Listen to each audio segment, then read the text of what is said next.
Hello. Again, I just switched my network, so hopefully it's all good. How are you doing? Today we're gonna be building a guitar pedal. So let me show you what I'm talking about. This is my workbench currently, so I have to clean it up first so we can work. But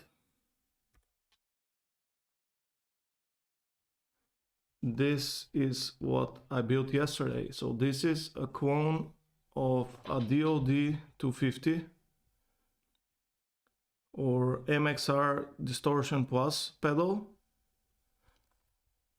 which turned out really great actually. Like I really like the sound. I tried to build a few more pedals in the past few weeks. Some fast pedals, like boost pedals, but they didn't work as I hoped they would. So there were a few problems with those. Some general noise and buzzing and things like that. So I don't really know what I'm doing. I'm just following a schematic and creating the PCB myself. And I'm trying it out. So just to see what's gonna come out of it.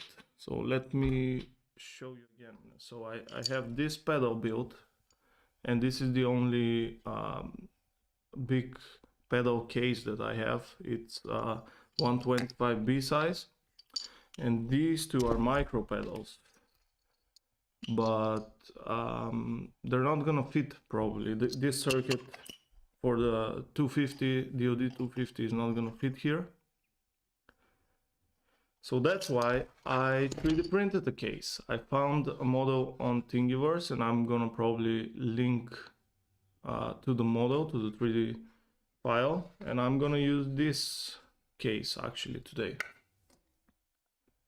But before we start with the pedal building, I'm gonna have to, take care of this mess over here, just so I can have a place to work.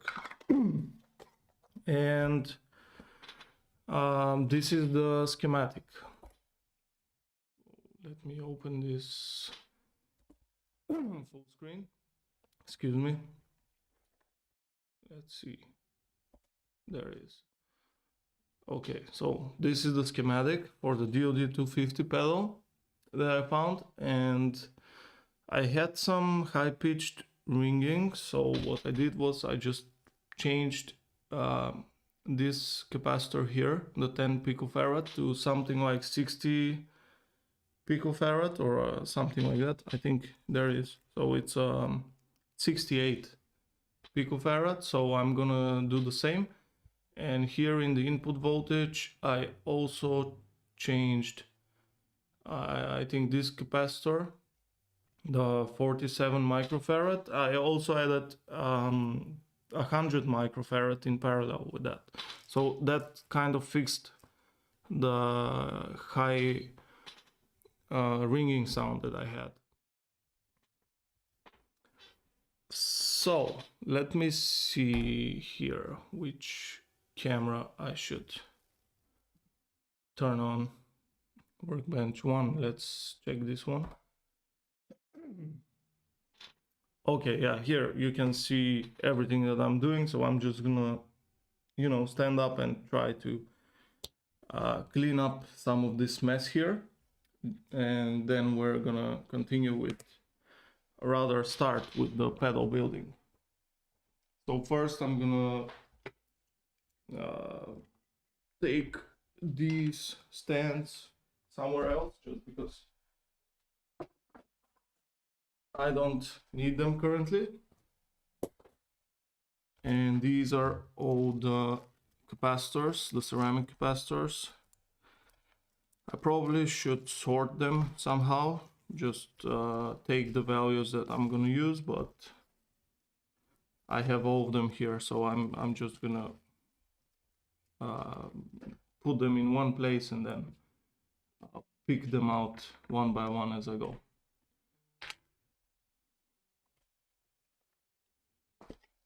there's a pedal, and I'm gonna have to open this up, I guess, just to reference it to see what I actually did yesterday. Probably, like, I'm gonna follow the schematic first, and if that doesn't work or turn out the way I hope it would, I'm gonna have to sneak a peek at what I did yesterday. So I'm gonna just put here to the side all the things that I'm gonna use, just so I can take care of the garbage from there.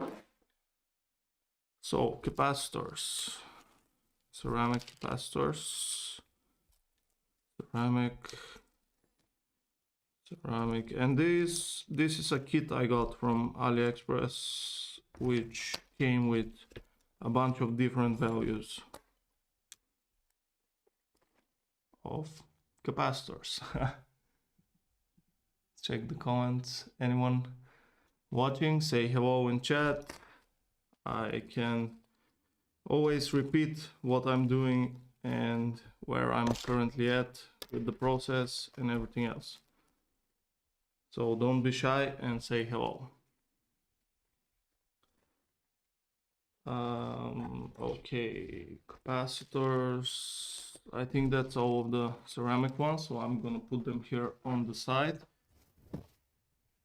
This bag contains a bunch of electrolytic capacitors, but I don't think I'm gonna need to use any of these currently.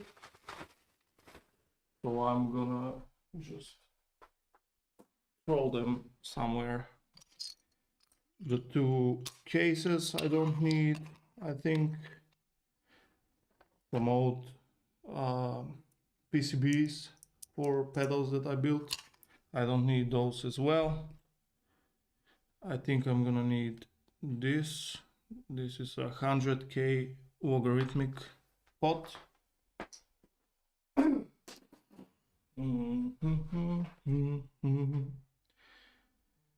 Where's the cap for the X-Acto knife? There it is.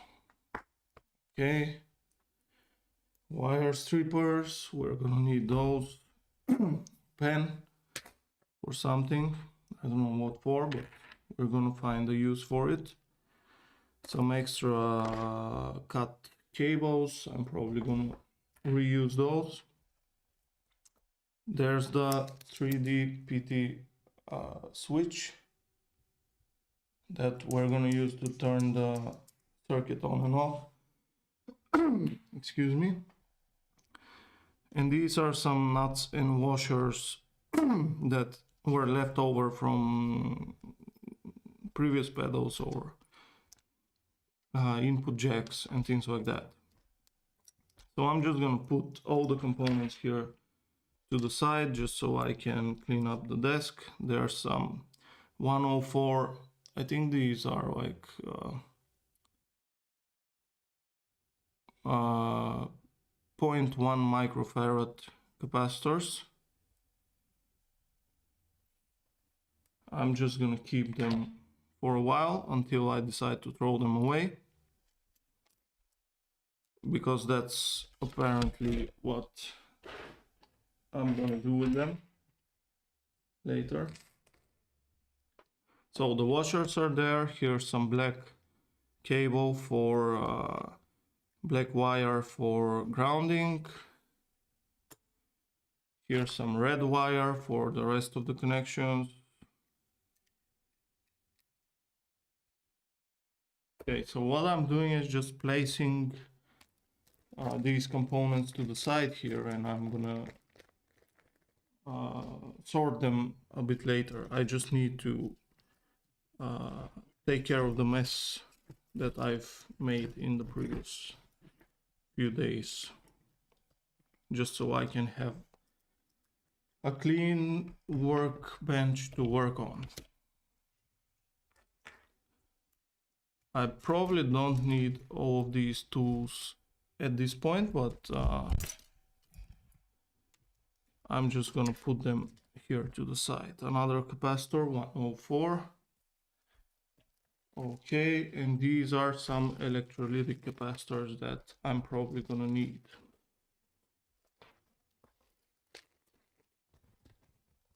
Okay.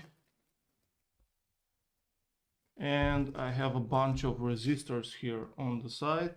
I might keep them there. We'll see about that. There it is, the electrolytic capacitors. This is all garbage.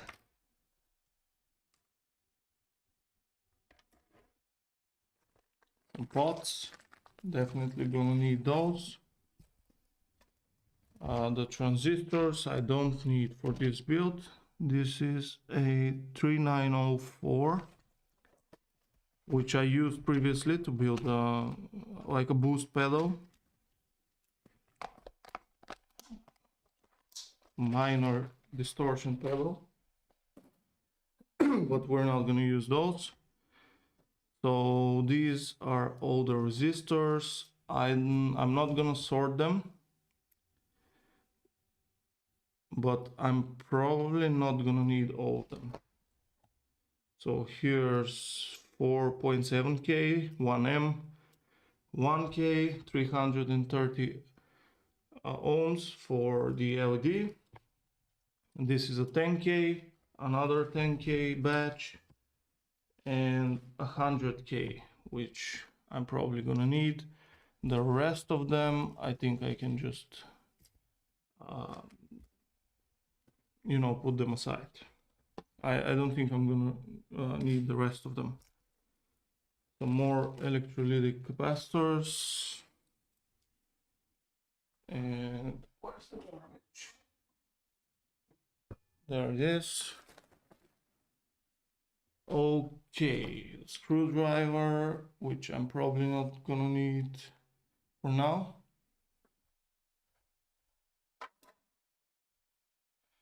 Here's the enclosure. And I'm just gonna take all the resistors and place them somewhere else.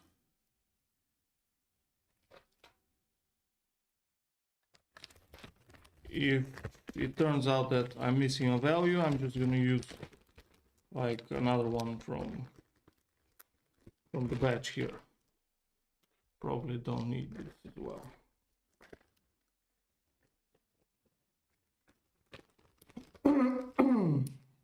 Excuse me.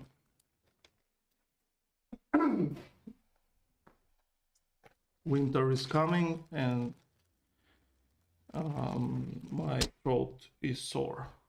So the main chip that we're gonna use is this op-amp operational amplifier, the LM741. So I don't know if you can see it, probably not, but this little guy here. I got a few of them, and we're just gonna need one for this build. I also have this 16 dip socket. I don't have an 8 dip socket, so I'm just gonna cut this in half and use just the half of it.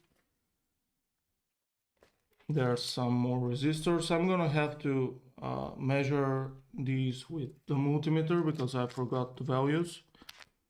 Some more transistors that I used previously, which I don't need currently. So I'm gonna place the op amps here and put them aside, and there's just one here left that I'm gonna use. Excuse me.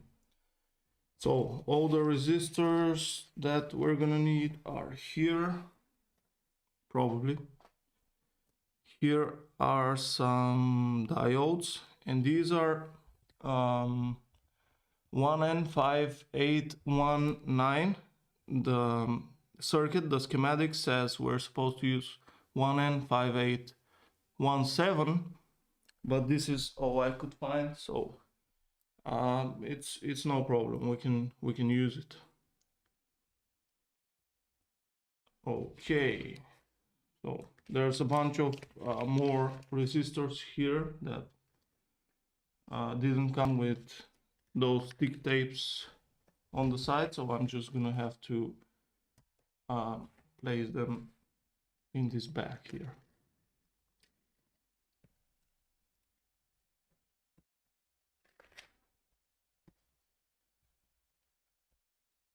They're stuck to the MacBook's magnets. There's one more op amp. Okay, we're almost there. We're almost ready to start cleaning. Okay, the resistors, there's one PCB, but I think it's too big, so I'm gonna find a smaller one.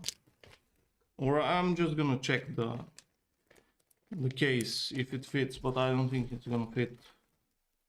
So all the resistors, everything that we need is there. Okay.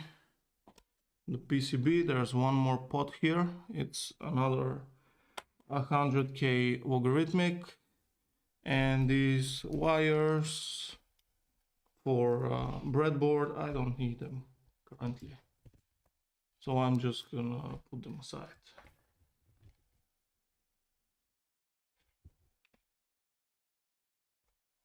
Extra wire, extra wire. Okay, the rest is garbage. Or as Captain Holt would say, everything is garbage. For anyone just joining, I'm cleaning up my desk so I can start building the guitar pedal. Excuse me for just 1 second.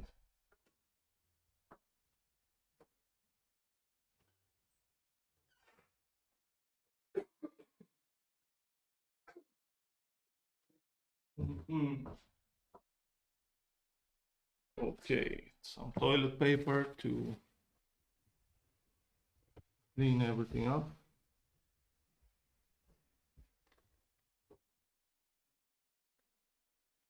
Here's my garbage bag, which will contain all the fragments.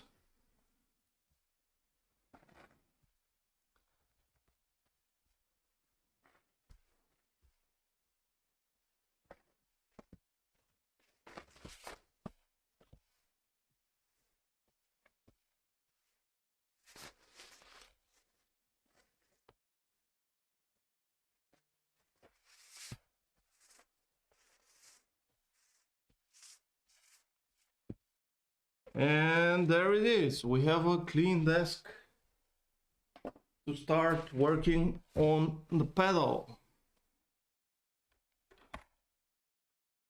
Let's check this.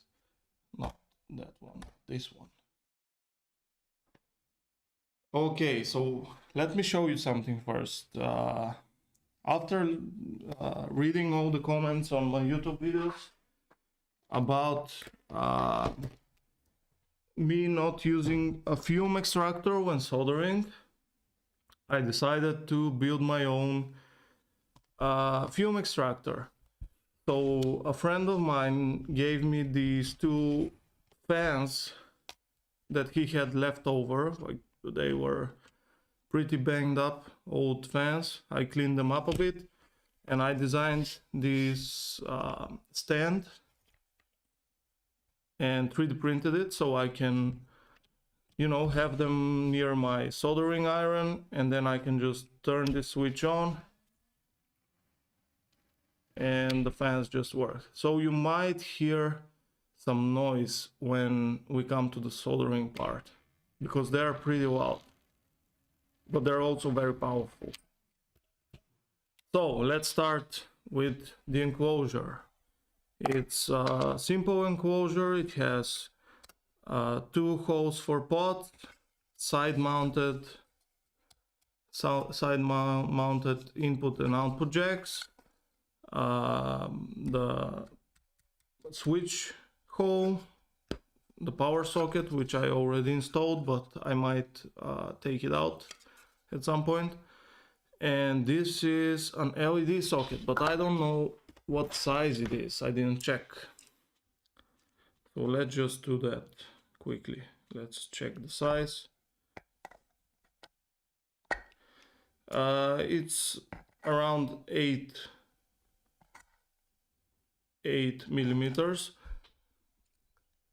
My LEDs are 3 millimeters and 5 millimeters, and I probably can find a model for an LED holder which I can print, so I can have it here. But I'm gonna have to check because I already have one model, but it's too big. It's 10 millimeters, which wouldn't fit here, and I don't wanna you know, drill holes or resize the case. So that's the case we're gonna use. I told you about the op amp, which is the main part of the circuit. I don't really understand everything, full disclosure. I'm not a professional. This is my third guitar pedal that I'm gonna build actually. And I did build it yesterday just for test. I didn't think it was gonna work, knowing my luck, but it works perfectly. Like, I had some few hiccups here and there. Like there was some high-pitched ringing noise, but I changed a few components, increased the capacitor values at some points in the circuit, and it just worked. So yeah, this is what we're gonna build in this case. So it's the same size of case, almost, just a bit different design. It looks really cool with the notch here and everything. I'm gonna link the 3D model from Thingiverse, so you're gonna be able to see it. Now, what are we going to need? So probably a multimeter, and I'm gonna use the multimeter mostly to test the resistors. I'm gonna try to be very careful and make all the connections solid, like good, no cold soldering and things like that. So I think everything is gonna work out.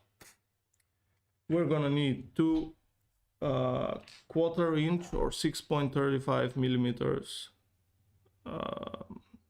jacks for input and output, and these are just ones I could find on AliExpress. I have a whole box of them and they were pretty cheap, so not the highest quality of jacks or components in total rather, but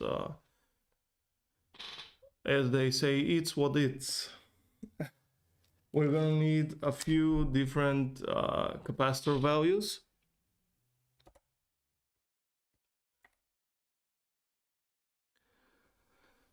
And here's the circuit again. These are all the capacitor values that we're gonna need, but I'm gonna switch out some of the values just because I found yesterday that works better. And also I'm gonna have to, you know, research some of these ceramic capacitor values. For example, if they are like small capacitors, if they're not in microfarad values, if they're in picofarad or nanofarad, I'm gonna have to research their markings because ceramic capacitors apparently have different markings on them. The circuit is simple. Like, I don't understand most of it, but this is the input, this is the output. The output goes through a 100K logarithmic potentiometer, which controls the volume of the circuit. We also have a gain stage, which is a 500K linear potentiometer. Everything goes here in the op amp, so this is the power input. It goes through a diode and some resistors and capacitors for, I guess, fluctuations and taking out the DC current. It goes into the op amp, and I'm gonna have to open a schematic of the pinout of the op amp just in case. And the output of the op amp goes through a small capacitor and a resistor, some clipping diodes, which I'm gonna have to search and find. I have a lot of them, but I don't have them here ready. And that's the basic circuit we're gonna follow. So where do we start? I'm gonna just order some of the components just so I see them clearly on my desk. I'm not gonna need the multimeter for now, so I'm gonna place it down.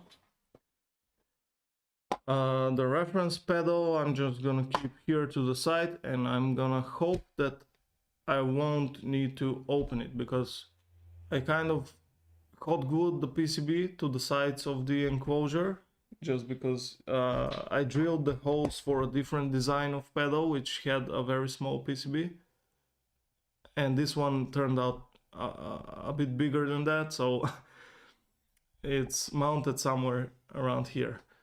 So I'm gonna hope I'm not gonna need to reference it or look at it, but we're gonna see. So this PCB, this one is pretty big, so I don't think that I'm gonna be able to fit it in here. Whoops. Yeah. So this is pretty big, so it's covering all the holes. Technically, I can mount it here at the top somehow with hot glue or something like that, but I don't want to do it, so I'm gonna find a smaller PCB and also get those diodes, the clipping ones.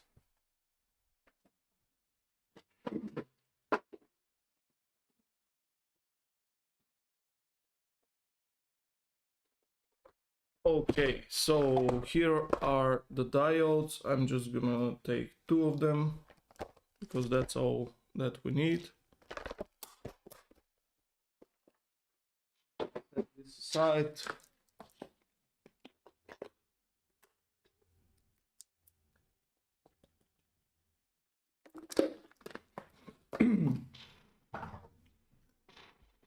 And pick a PCB. I think I'm gonna use this one. It's 40 by 60 millimeters. It's probably gonna fit. It may not, but yeah, I think it's gonna fit. I might have to cut it a bit. Maybe not. Excuse me. 40 by 60. I really don't want to cut it, but oh, okay, let's do it. Let's cut it. Okay. Excuse me. Like when I'm supposed to talk in the morning, because this is like an hour or so after I woke up, my voice hasn't really started running yet, so it takes a while.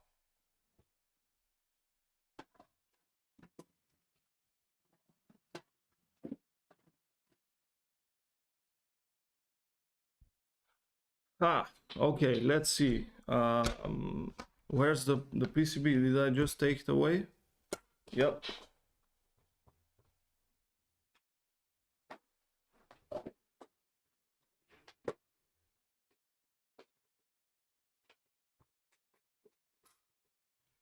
Did you see me take it away? What happened to it? Okay, never mind. Let's go on.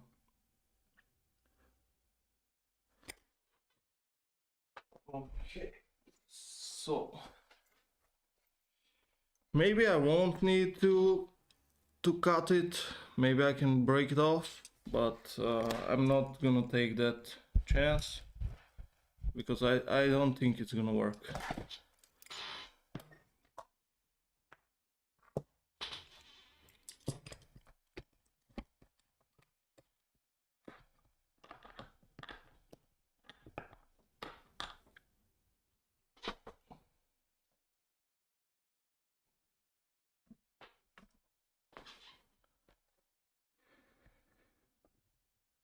Okay,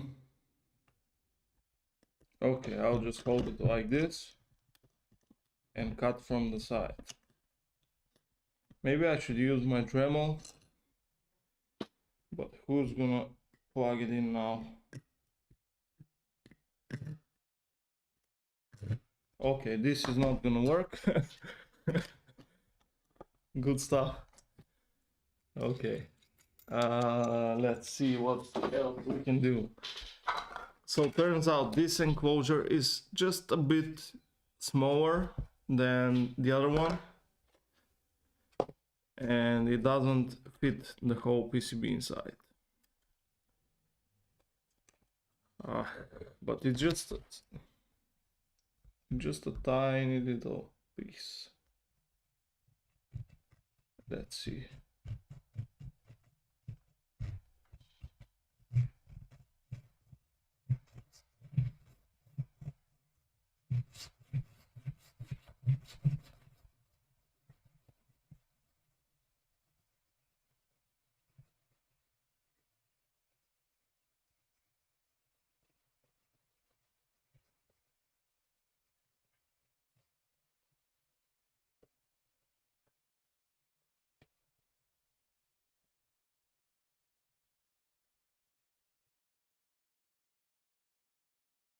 Okay, a bit more.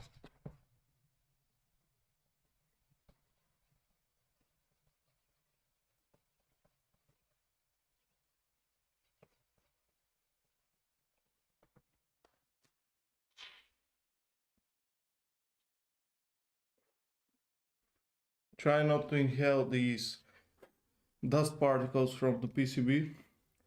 I've heard they're very toxic.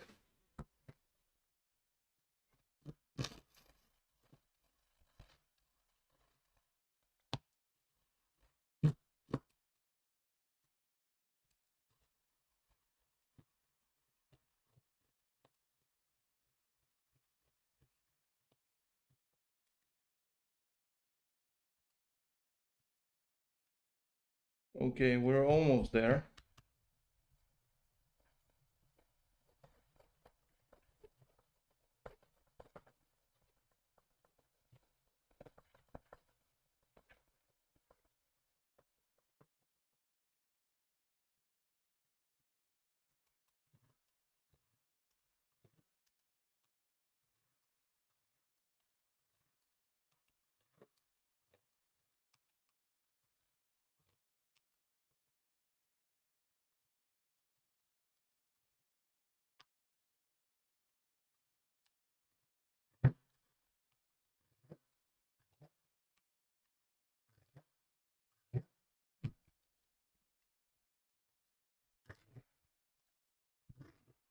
Okay, there we go. A bit toilet paper. And there it is.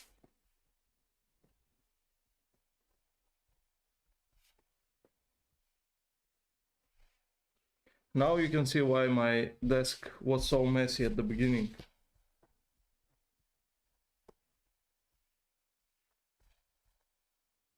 Because of things like this. Okay, should I? No, it's fine. It's fine. Let's test it. Yep, fits just fine. I can place some electrical tape on the sides a bit, and it's gonna be like a snug fit. If we need, we can sand it down a bit later, or maybe just do it now. Yeah, probably now. Probably now is a better time to do it. I have some sandpaper ready, and I'm just gonna go like this.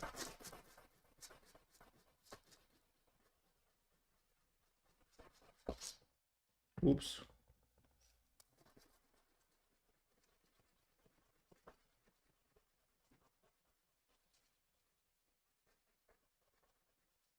I think it's nice, smooth, and flat. I don't know if you can see it, but that's what I see. Okay, it's fine. It's fine. Let's move on. A bit more toilet paper. Clean all that residue. Okay, we have the PCB. Now we can start picking components and mounting them.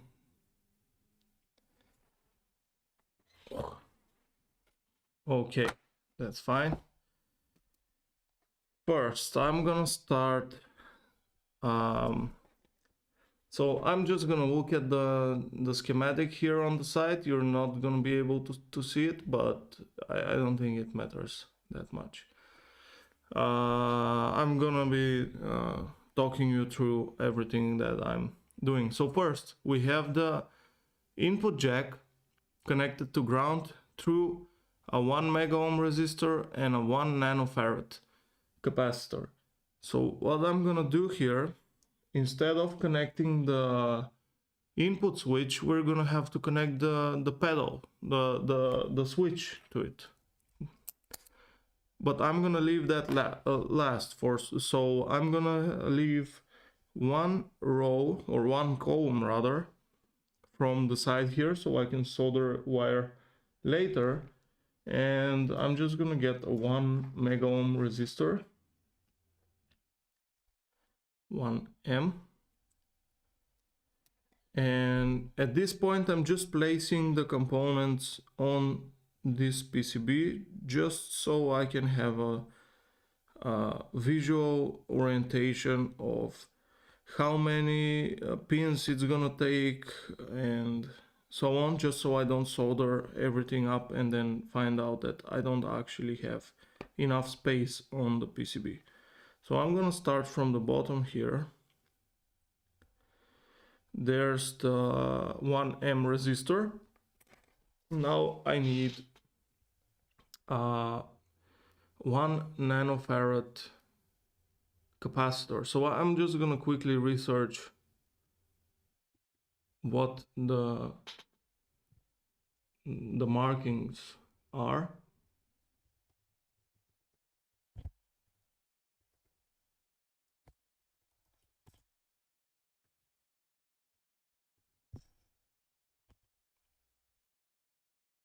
One nanofarad, the marking is 102. Okay, so I'm just gonna leave this here on the side so I can look at it later. So I need the capacitors marked with 102, and this might take a while. So yesterday what I did was I have this magnifying glass, which is a bit terrible to be honest, but it helps just a tiny bit, so it might make things a bit faster.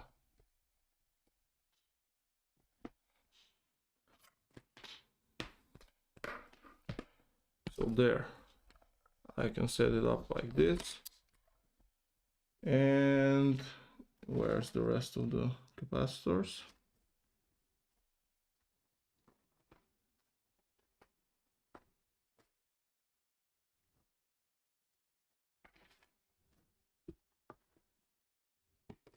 Okay, there they are. Okay, and we go one by one. This is marked 82. This we're probably not gonna use at all. This is marked 222. We're not gonna use that at all. This is marked 33. I'll just keep this around. This is marked 683. We're not gonna use it.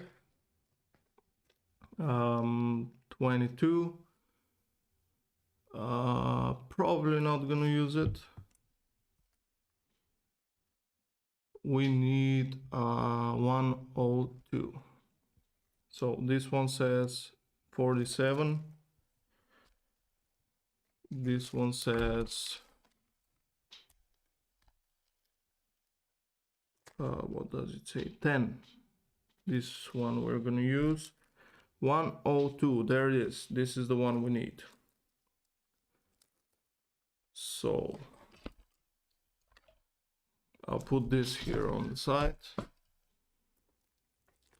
And we need one of these, 102, and just quickly check it again. 102. Okay, perfect.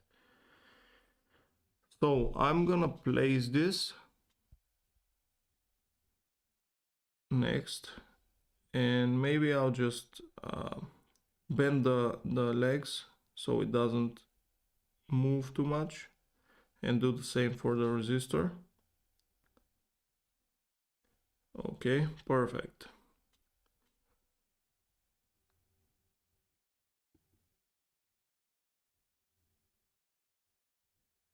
Now we need a 10 nanofarad capacitor, and the value of the 10 nanofarad capacitor, the marking rather, is 103. Makes sense, yeah. I should probably learn how to read these by heart, just so I don't spend time researching. There's 104, which is probably 100 nanofarad or 0.1 microfarad. Okay, 473. 35. Oh, is it 331? I don't think we're gonna use that one. 30. 221. I'm just reading out the markings. 223, and we said we need 103. Where is it? I probably have to create like a Gridfinity bin and mark it so I know right away which ones are which. We said we need 103, and it was right in front of me the whole time. So this one was 102, this one is 103 for the 10 nanofarad capacitor.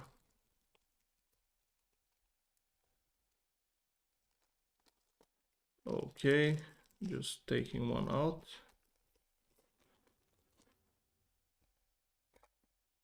And placing it like so.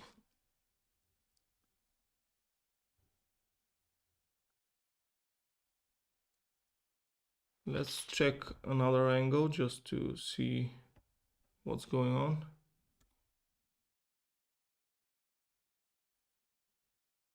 Okay, that's far away. Okay, let me set up this camera here. Oops.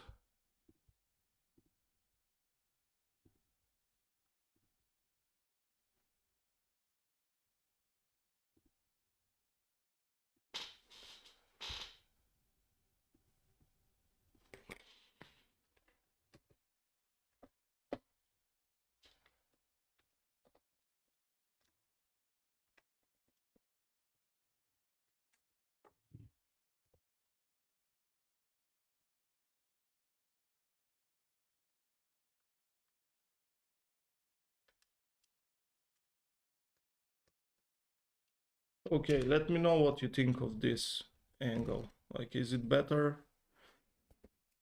This webcam might be not so good, but I can show you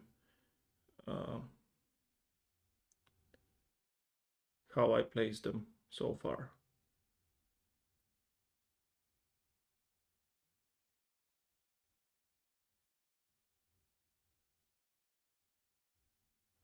Okay, moving on.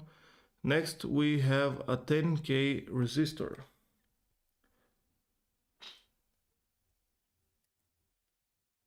So just quickly going through the values here that I have. Here's the 10Ks.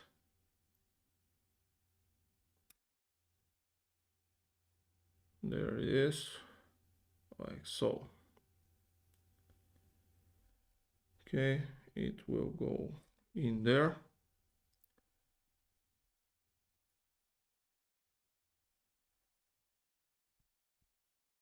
There. Okay, let me quickly show you the schematic again. So we started from here, from the input. We have 1 mega ohm resistor connected to the input and ground, and then we have a 1 nanofarad capacitor, then the 10 nanofarad capacitor, and finally we just place the 10k resistor here, which will go into the third pin of the op amp. So next we're gonna have to connect this 1 mega ohm resistor, and we're gonna start going towards the voltage input of the circuit.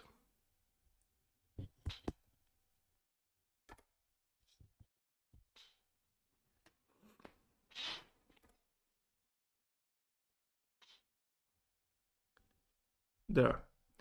Okay, so next we said we need 1 mega ohm.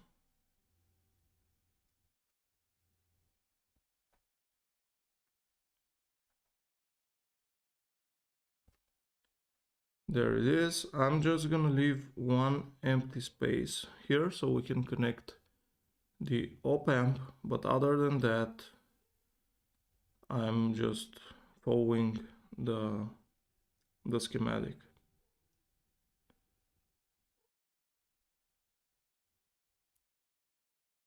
If I don't have enough space there, I'll just move it back down again. Okay. Next, this 1 mega ohm resistor connects to a 10 microfarad capacitor, so we're just gonna get that. And that's an electrolytic capacitor, 10 microfarad. Yep, here it is.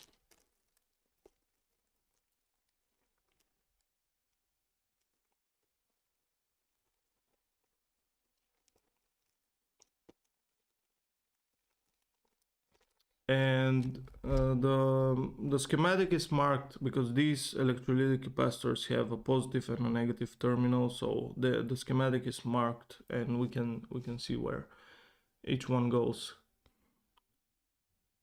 Like some schematics don't provide a marking, and having no experience with electronics is really hard. It's really hard to make out which leg goes where. Okay, so I placed the capacitor there, and I made a mistake, obviously. Well, it's not obvious to you, but I just saw it. So the positive terminal connects to the resistor and the negative terminal connects to ground. However, I don't have a ground plane set yet here, so I'm just gonna turn it to the other side, and I'm gonna continue building the circuit this way. Next we have 1 mega ohm resistor, or it says 22k, but we can switch it out for a 1 mega ohm. I'm gonna use a 1 mega ohm here again. So what I'm gonna do here is connect one terminal of this resistor here, and the other one I'm gonna pass it over the capacitor,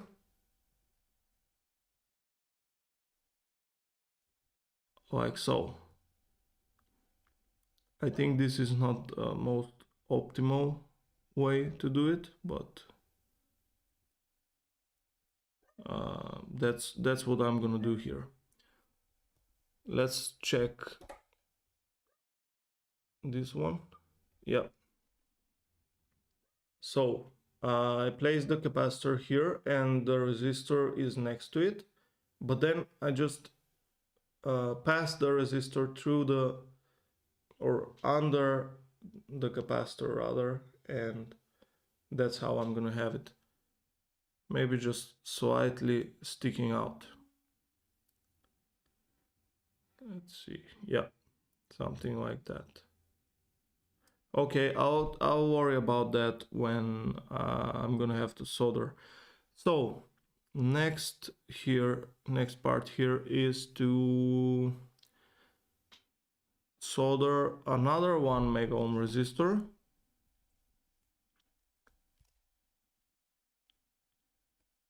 Let's see if I'm gonna have enough pins left here on the PCB. I was supposed to leave, I guess, one spot here, but one pin here, but I'm gonna have to move everything one pin down just so I have enough space here. So what I'm doing is just moving everything one pin down, column wise. There it is. That's the first resistor. Next we have the capacitor.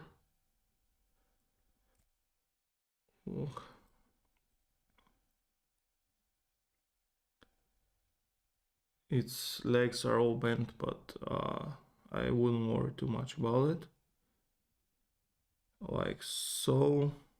Let's bend the legs again. There it is. And finally the resistor.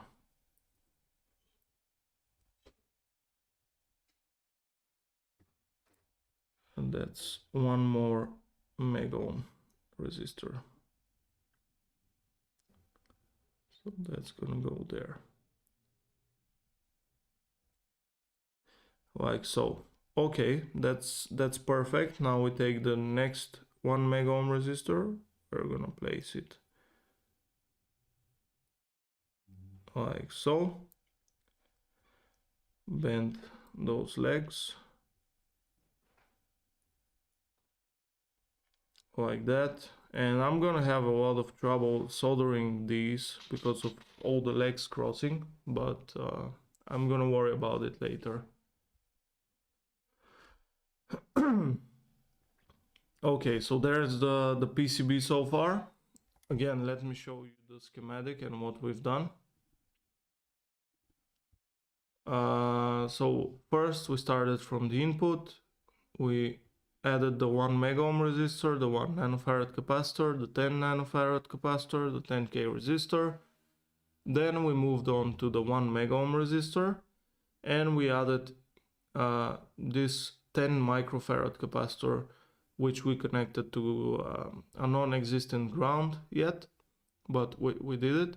Then we added the 1 mega ohm resistor because this circuit says that we can probably replace the 22k with a 1 mega ohm, and the other 1 mega ohm resistor. So we're at this point of the circuit. So to the left of it, I'm gonna add the 47 microfarad capacitor,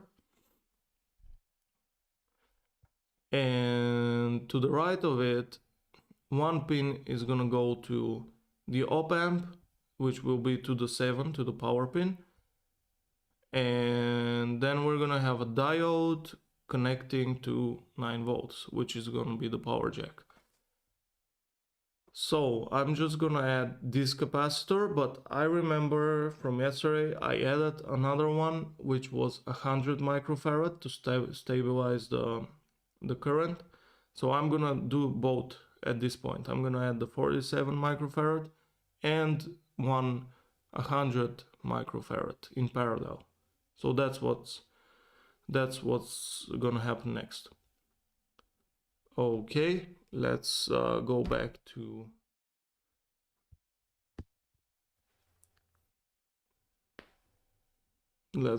here, I guess. Yeah. So we said we need 47 microfarad. 47 microfarad. Okay, let's search. Do a deep dive. There it is. 147 microfarad capacitor incoming. Okay. we connect the positive terminal to the resistor.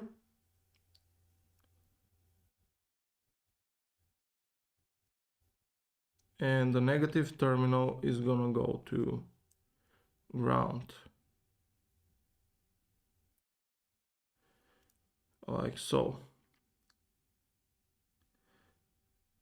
Okay, but in order to add the 100 microfarad in parallel, I'm gonna move everything one spot to the left,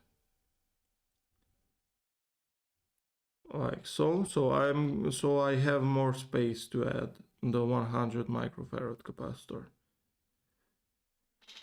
There it is. I think this is the 100. Yep.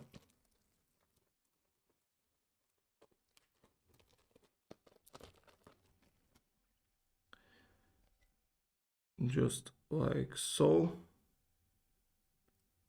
Is there gonna be space for both?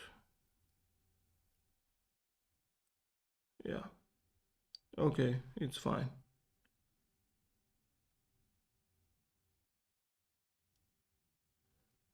Okay, perfect. That part of the schematic is done. So everything else here on the side will connect to ground eventually. And now we need to add the diode. So here are the diodes.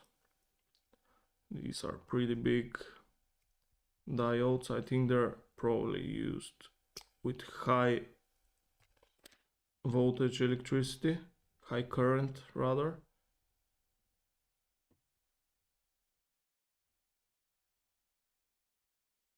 And it's gonna take a bit more space than necessary, but that's okay. We just have to make sure, you know, with diodes we place them in the right orientation. Otherwise current won't flow. There it is, and to the diode we'll connect the 5-volt line, which I'm gonna leave for a bit later. Okay, so from the power line we're gonna connect power to the op amp.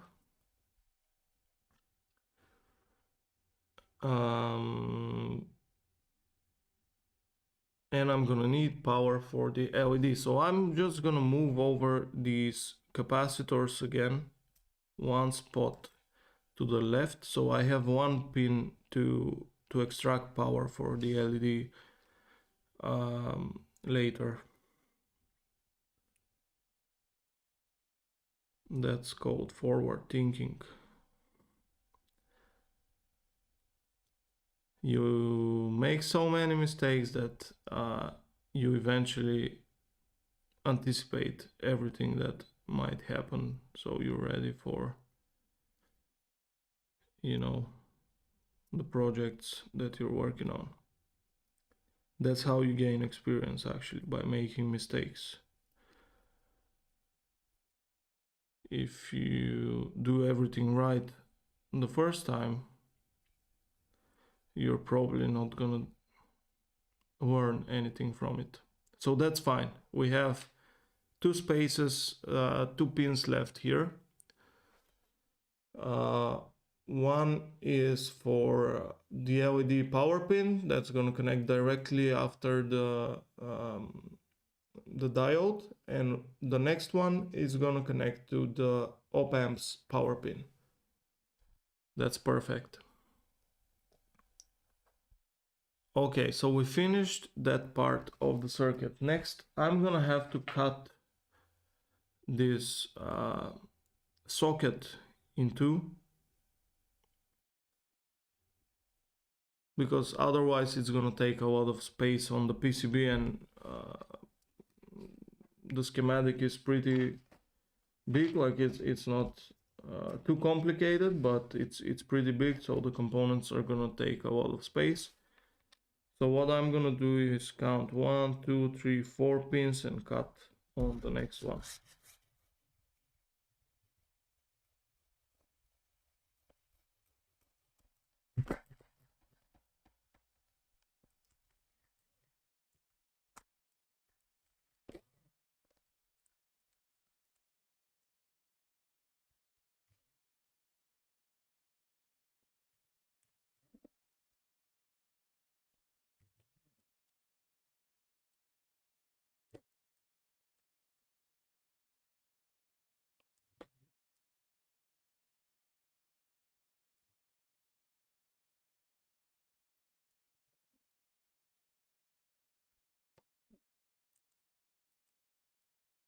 Okay, I'm gonna try to pull out these pins here where I'm cutting, because the metal parts, the metal bits are getting stuck in the saw.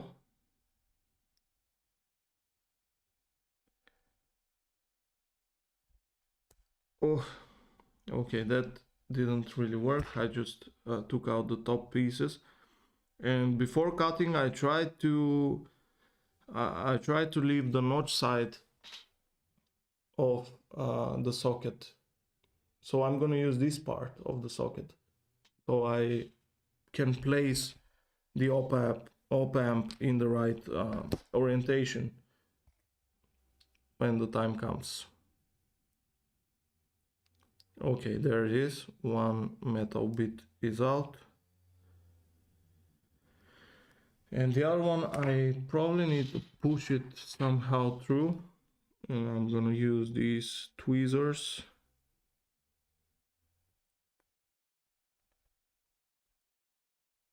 Like so.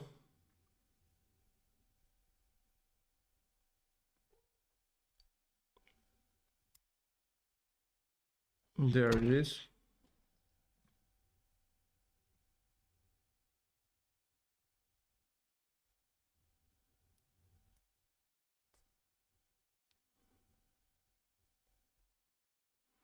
Okay, perfect.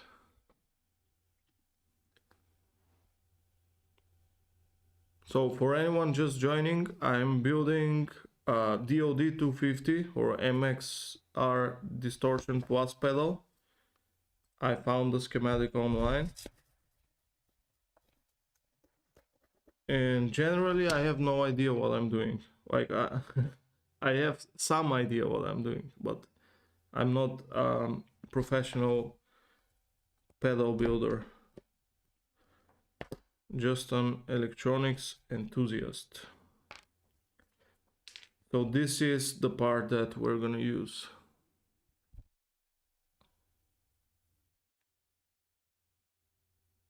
And you have to make sure that all the connections there are still there. So I'm gonna do a quick wipe of the mess that I just created.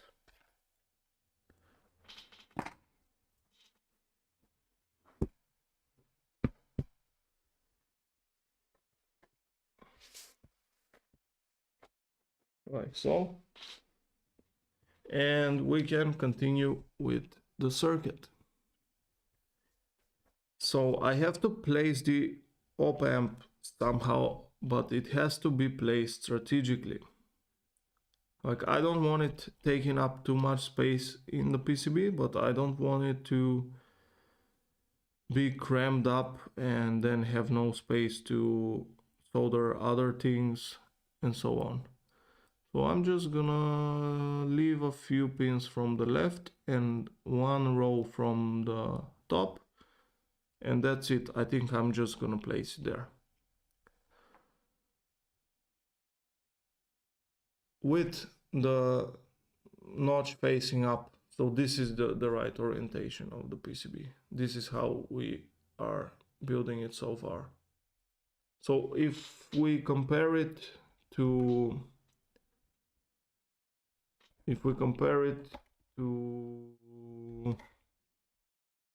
the schematic, let me do this.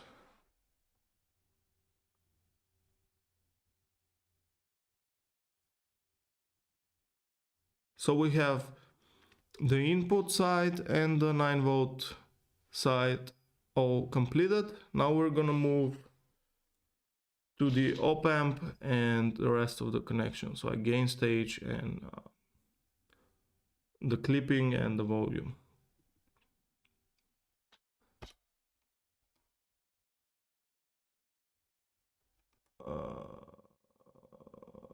Where is it? Okay, here.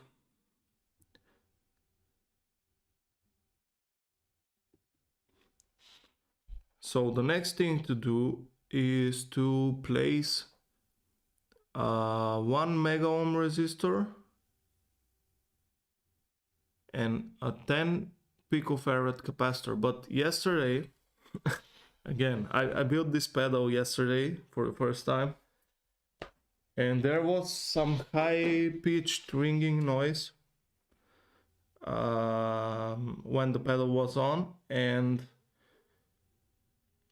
I had to increase this value, the 10 picofarad capacitor. I had to increase it, and I used something like 60, or I really don't remember, but it was a high value, so I'm gonna do that instead.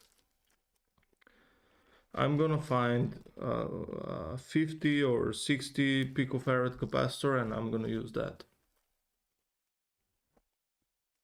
instead.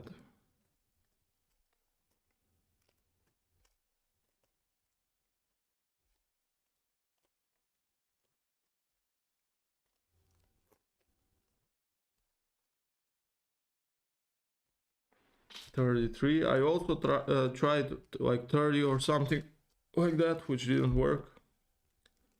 153. What's this? 681 471 75. Okay, let's see. 75 is on the table. 75 is on the table. What else? 68 is on the table as well. Oh, or is it 89? No, it's 68. It's 68. I don't know if you can see it. You probably can't. Okay, so it says 68 on one side, it says 89 on the other one. No, it's 68. Okay, it's fine. It's fine. It's fine. So taking the 1 mega ohm resistor, and I'm gonna place it underneath the op amp, and then I'm gonna connect it later. So the resistor is gonna go here. Maybe I should place it even closer, because the other connection is just ground, so that's not gonna be a problem. Okay, the resistor will go there, and the capacitor needs to go near the resistor. So I'm just gonna bend the legs of it in such a shape that I can place them in the same pins next to the resistor. Something like that. Okay, that's fine. That is acceptable by my standards, of course. Okay, bend the legs of the resistor. I'm gonna have to do a lot of unbending of legs when the time comes to solder everything, as they say.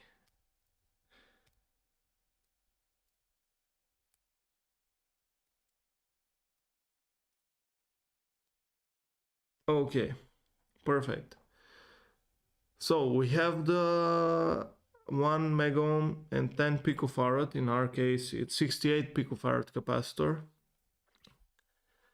placed, and then we have to connect a 4.7K resistor and a 47 nanofarad capacitor. So what I'm gonna do here is, if you look at the PCB, these are the resistor and capacitor that I just placed. So I'm gonna take a wire from this side and bring the other resistor and capacitor here, which will lead to the gain stage potentiometer. So let me show you that real quick. this is what I just showed you. So the 1 mega ohm resistor is here, and the 10 picofarad capacitor, which in my case it's 68 picofarad capacitor. They're here. Then I'm gonna take a cable and take this resistor and capacitor to the other side of the PCB, just because there's no space to do them here.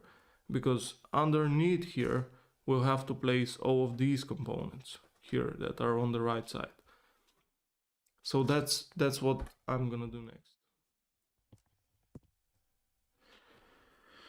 The cable will come later, of course. I'm just gonna place the components now. So the schematic says, "Hey there, the Guitar Geek, how are you doing?"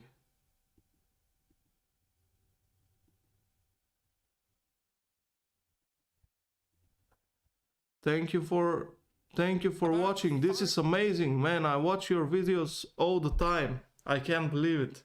Nice to meet you. I saw your video yesterday. I think it was from StuMac, the pedal that you built. Was it yesterday? 2 days ago. A boutique overdrive. Yeah. So excited. I watch your videos all the time.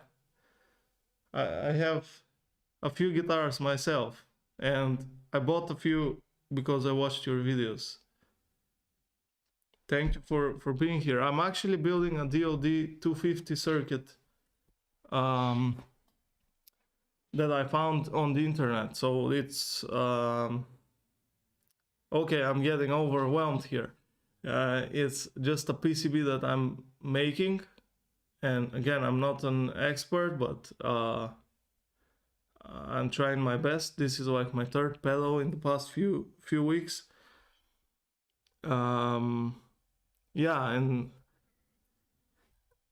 that's what I'm currently doing. I don't have any pedal cases left, so I just 3D printed one, and I hope that I won't break it.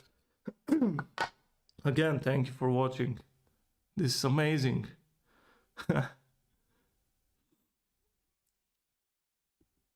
Okay, so we're moving on to the gain stage, and I need a 4.7K resistor and a 47 nanofarad capacitor. For the resistor, I have it here, which is which was easy to find, but for the capacitor, I think I'm gonna have to find the markings, the ceramic code.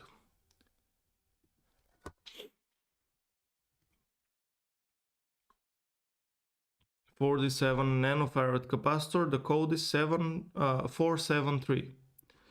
So I'm gonna have to look through all of my capacitors here to find the 473. That's 103, that's 10.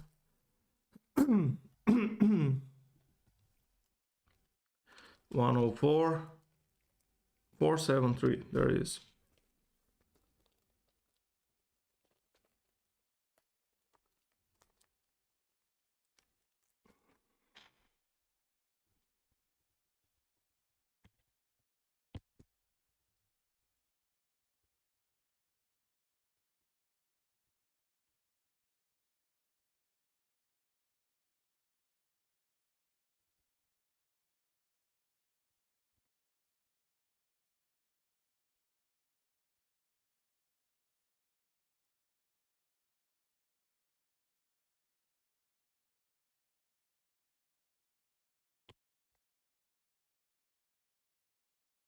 Okay, just had to type that in chat just to say hi.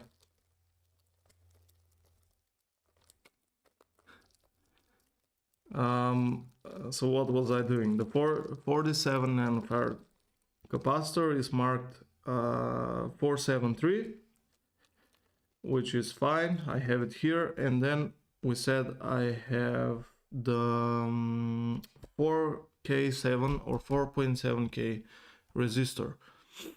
So what I'm gonna do is I'm gonna place the resistor and capacitor here. So the resistor can go here, probably at the top somewhere. Yeah.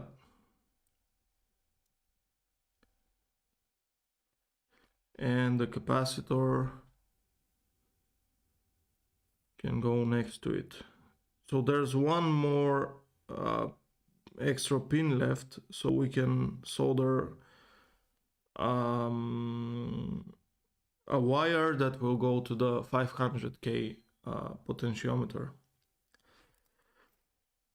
Great, that's perfect so far. We're on the right track. Now we need a 4.7 microfarad capacitor, and this is an electrolytic one. So 4.7 microfarad.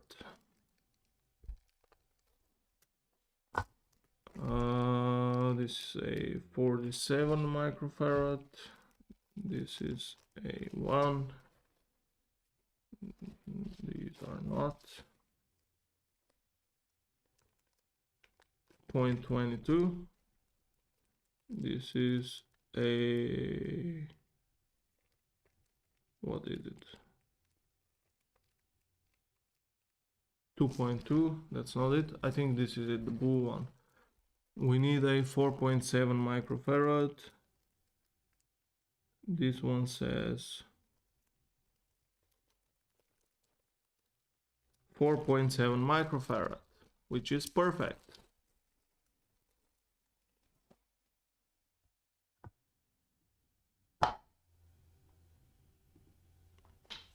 So the positive terminal goes to pin 6 of the op-amp. So I'm just gonna place it here, let's say, and then we'll just take it from there. The left leg goes to ground, which is fine. Maybe I should take it just a bit lower. There. Okay, I think that's perfect. Next, we need to connect a 10K resistor. Here's the 10K resistor. I might have to bring it a few pins back, actually. If I place this here, then I need to add a capacitor, and the clipping diodes.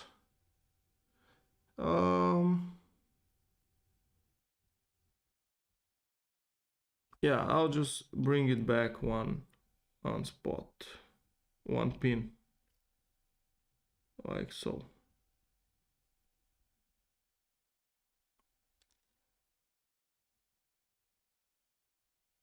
Okay, there it is.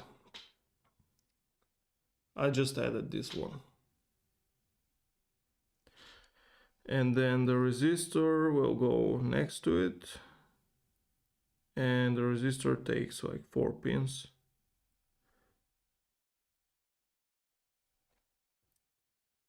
Of space. Unless I place it upwards, which I haven't done actually. Maybe I should do it to save some space. No, it's fine. It's fine. And now I need a 1 nanofarad capacitor, which will go to ground. The 1 nanofarad capacitor is marked 102. So I need to find the bag that contains the capacitor marked 102. This is 101.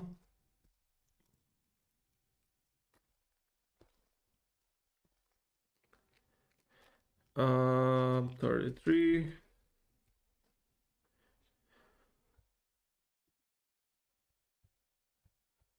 Um, 473, 103, and we said that we need 102. Okay, so I probably lost it somewhere. 1 nanofarad is 102.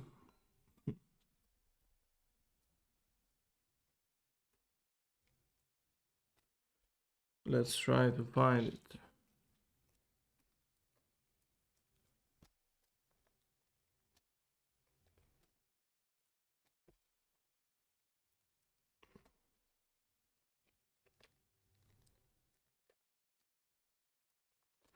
I'm a bit bummed out of the long delay that I'm seeing here on the live stream.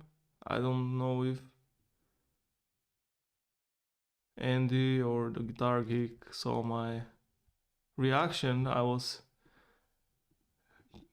kind of freaking out for a bit there. It's amazing.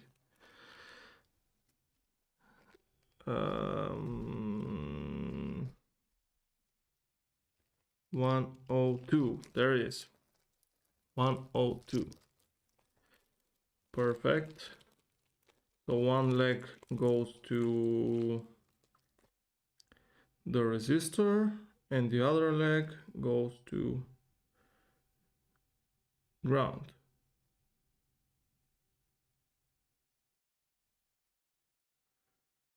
Okay. Like so. And then we have the clipping diodes.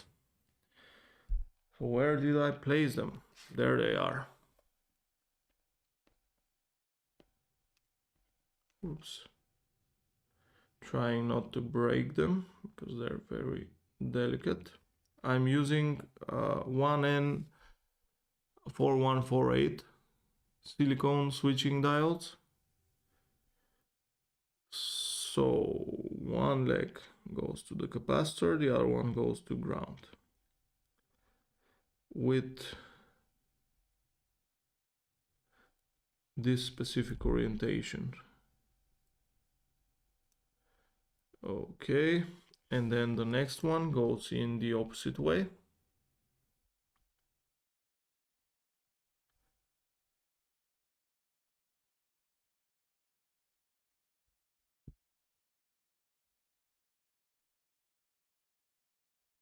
There it is.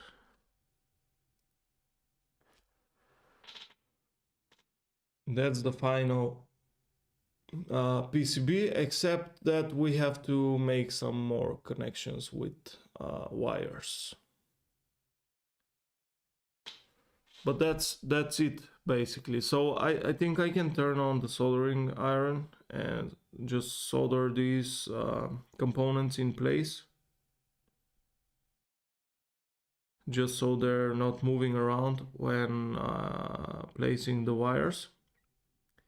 Just a quick visual inspection to see that everything is where it needs to be.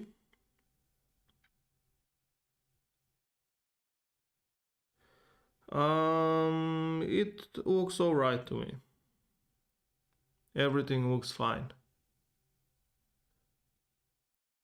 So I'm just gonna take the magnifying glass out of here because I'm not gonna need it probably, and I'm gonna turn the soldering iron on. So my other one, the other soldering iron, stopped heating up properly yesterday, so I had this one from Parkside, bought like a few weeks ago just in case. It was like 12 or 13 euros. It was very cheap, so I just got it just in case, and luckily so it helped out, because it looks like my other one may have died.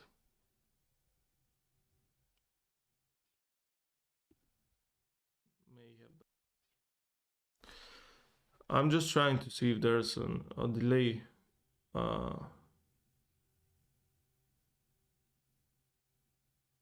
Hopefully there's no delay. Okay, I've been watching at something else.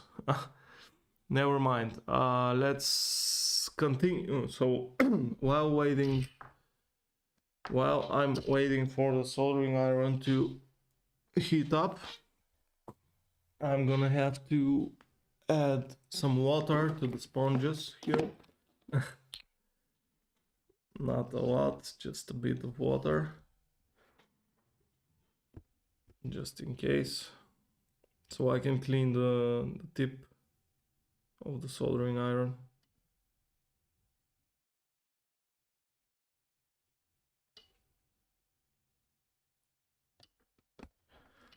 Okay, so this is a different bottle of water that I use to wet the sponge. It's not the same one that I'm actually drinking from. So let's take a short break just to wait for the soldering iron to heat up.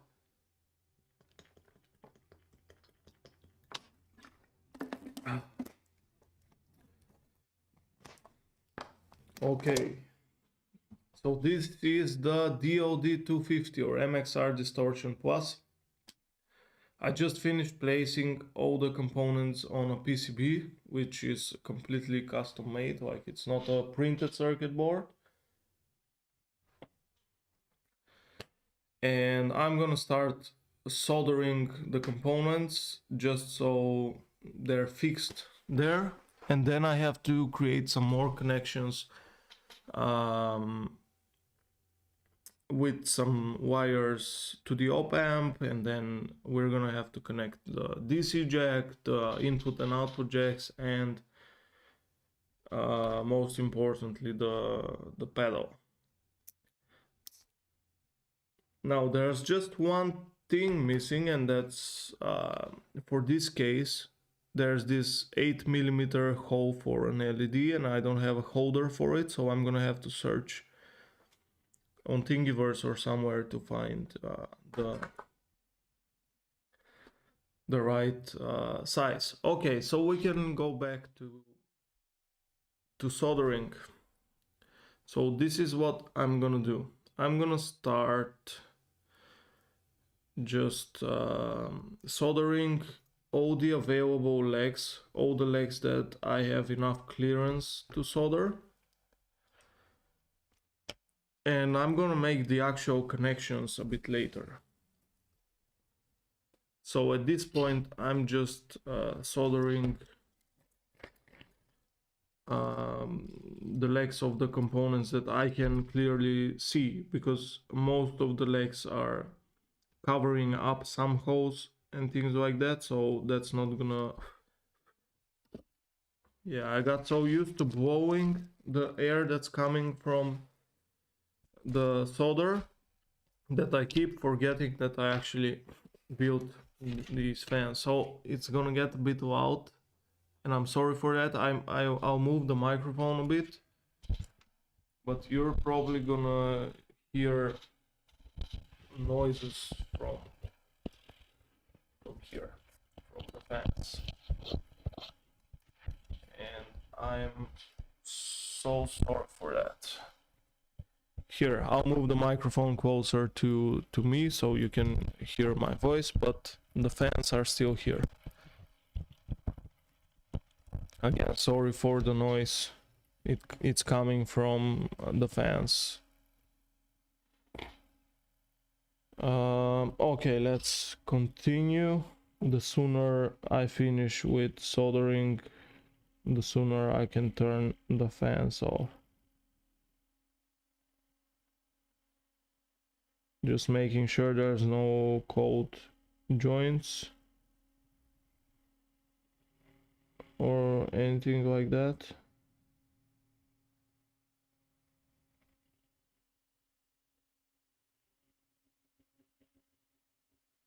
And I'm gonna what was I gonna say?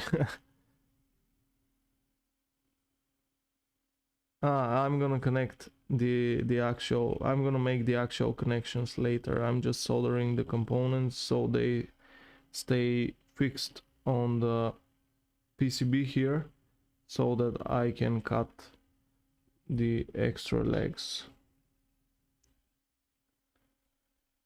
I'm just looking for clearings where I can apply solder.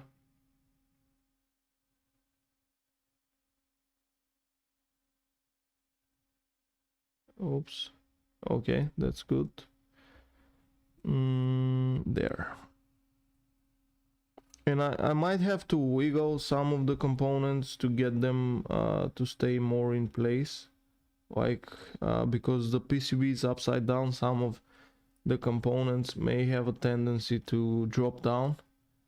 So I may have to wiggle some of them back into place.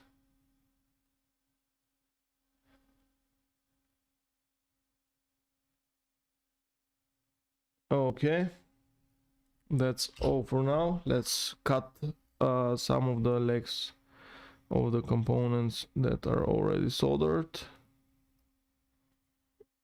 Here are the snippers. Snip tool. There it is. Okay.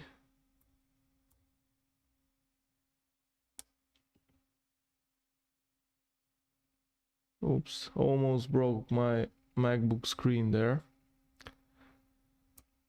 I'm gonna have to switch to using a different computer next time. Like a cheaper Windows laptop that I'm gonna have no problem potentially destroying. Okay, I snipped like a bunch of wires. Let's see if there's enough clearings to solder the rest of them. Okay, there's one more. Okay, that's good, I think. Let's move this. Okay.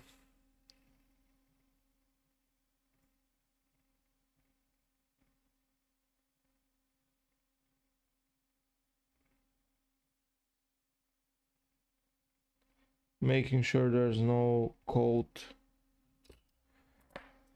solderings there.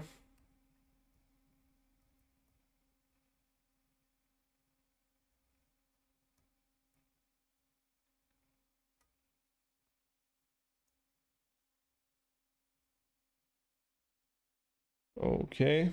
Let's move on to the next one.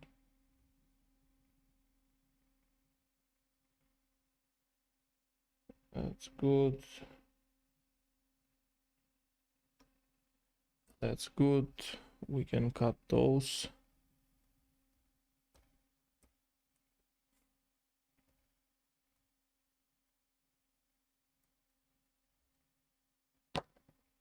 That's fine.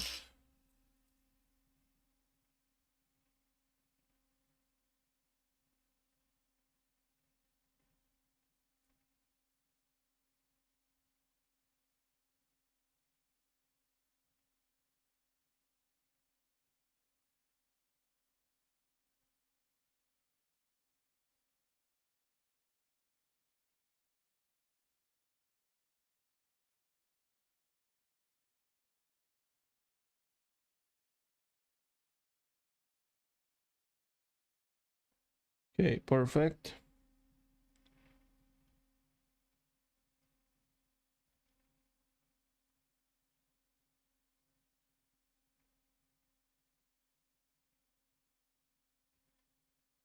Okay.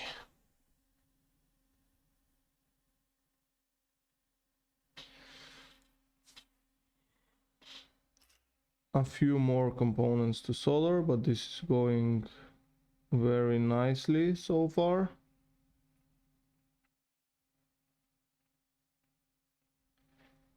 There's a few more.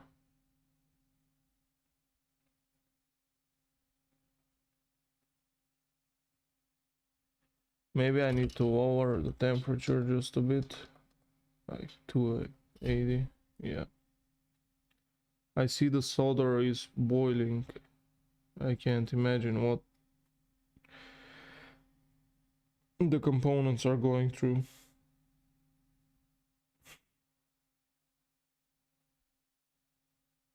Okay. So just a quick touch of the tip of the soldering iron, and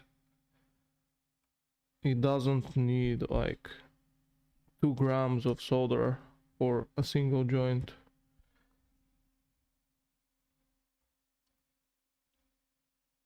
Just a tiny bit. There it is.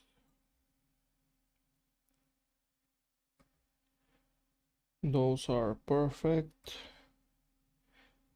We're obviously gonna apply a bit more solder later when we make the rest of the connections. So that's why I'm not applying a lot at this point. Okay.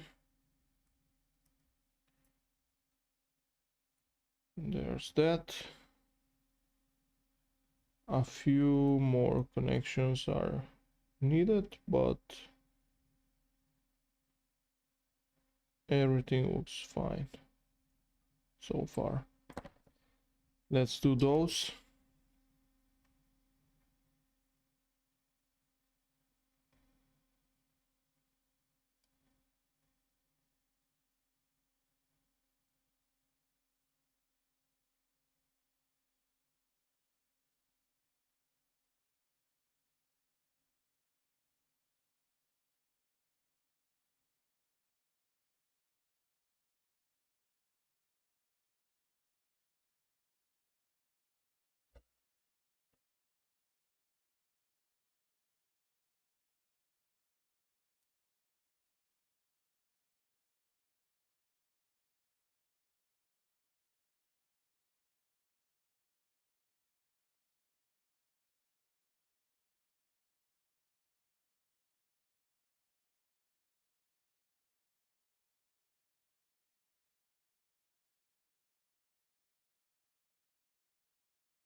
I'm just gonna try to get this leg out so I can cut it, because it's stuck underneath all the other legs, like so. And there.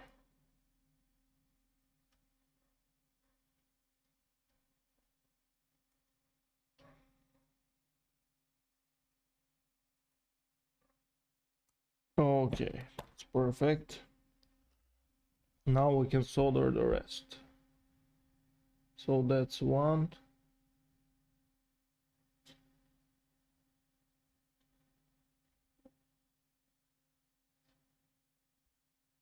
That's two.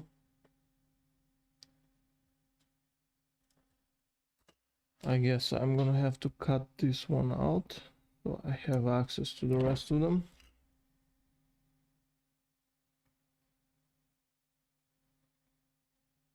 That's one more. Cut this one off. And there's 2 more legs to be soldered.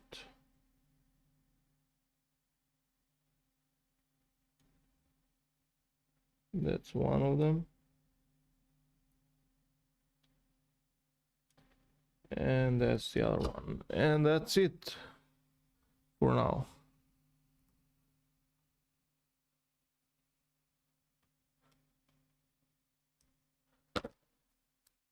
Whew.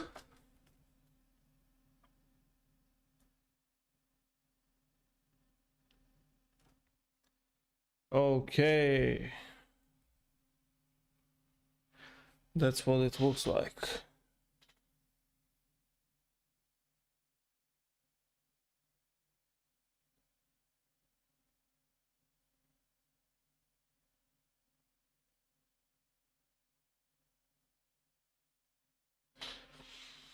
Okay, so what I'm gonna do next is follow the connections and see what I need to connect with wires. As soon as I'm done with that, I'm gonna start connecting the components which are next to each other.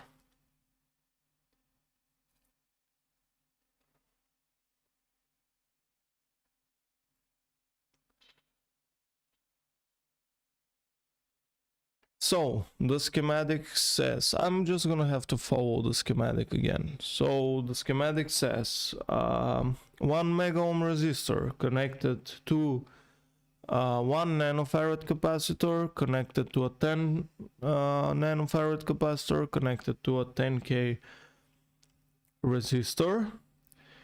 The 10k resistor connects to pin 3 of the op amp. So that's what I'm gonna connect now.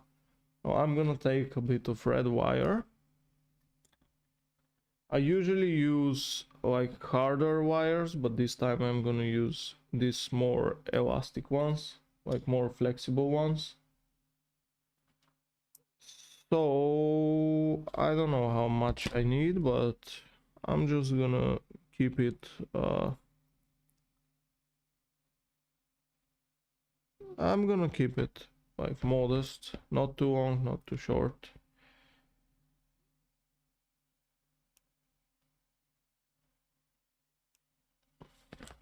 Okay.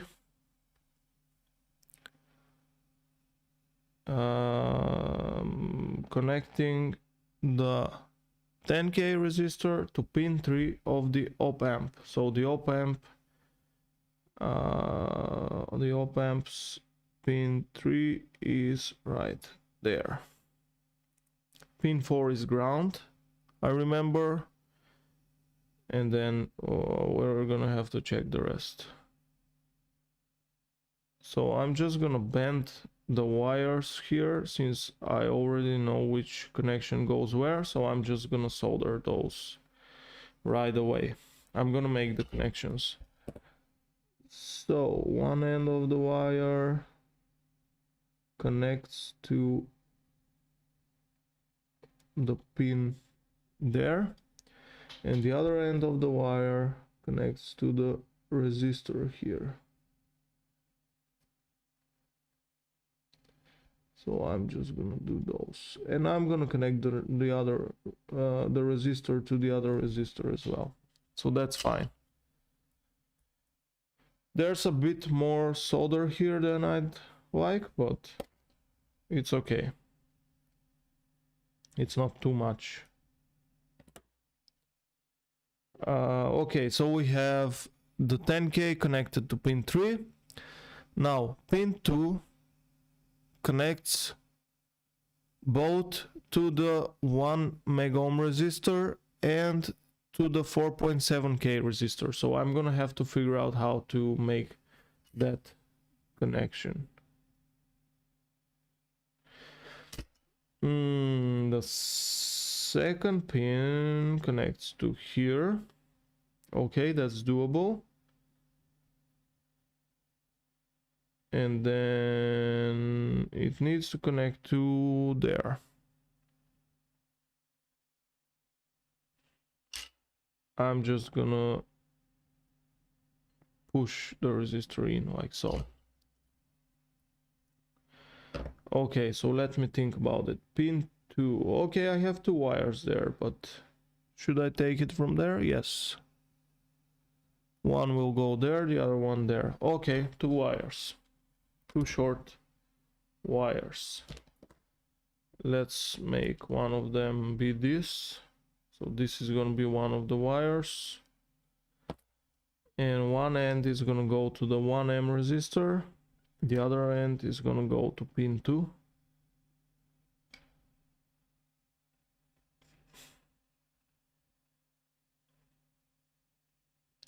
If we make any mistakes, we can always go back and you know, desolder everything, and it's not such a big deal.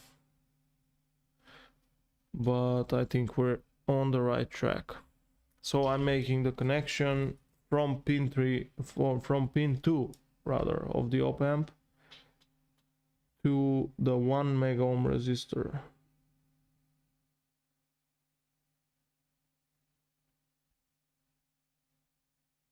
There it is. And I'm also gonna connect the 1 mega ohm resistor to the 68 picofarad capacitor that I added there.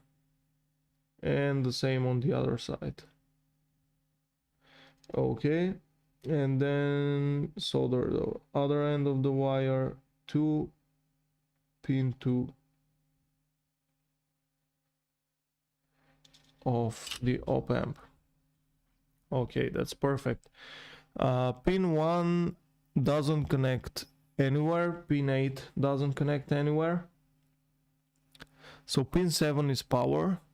So we're gonna have to get a power wire, a wire for power, and I'm just gonna roughly measure what I need here. So from there to there, I think this is a big enough piece. I always have a bit of wire hanging out, but that's not a big deal.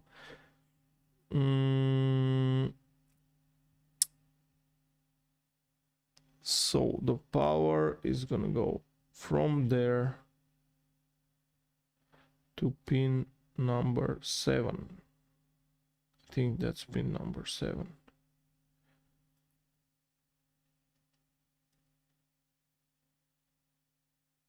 So it's 1, 2, 3, 4, 5, 6, 7, 8.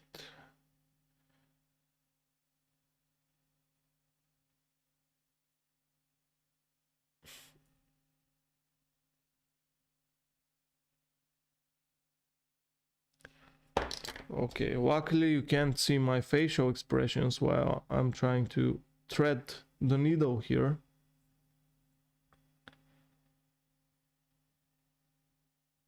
We said power is gonna come from there. And one thing I forgot to add is the resistor for the LED, which I'm gonna do after I finish with the wires here. I'm not sure why this is happening.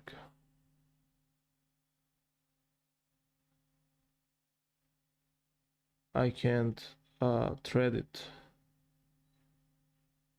Okay, let's try it now. There it is. Okay. That's good.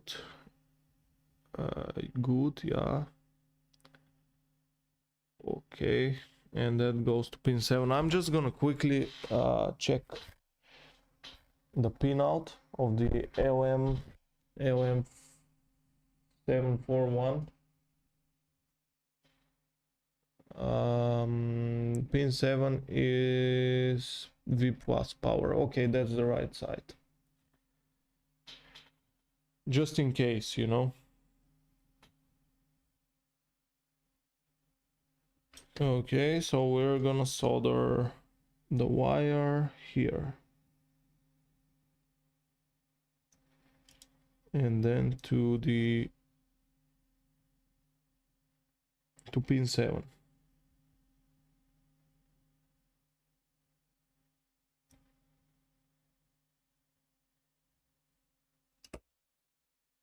Okay, perfect. Now what do we need to connect? So we have, so we need one more wire from pin 2, to the 4.7K resistor. Okay, here we need a bit of a longer wire. So it's gonna come from there, pin 2.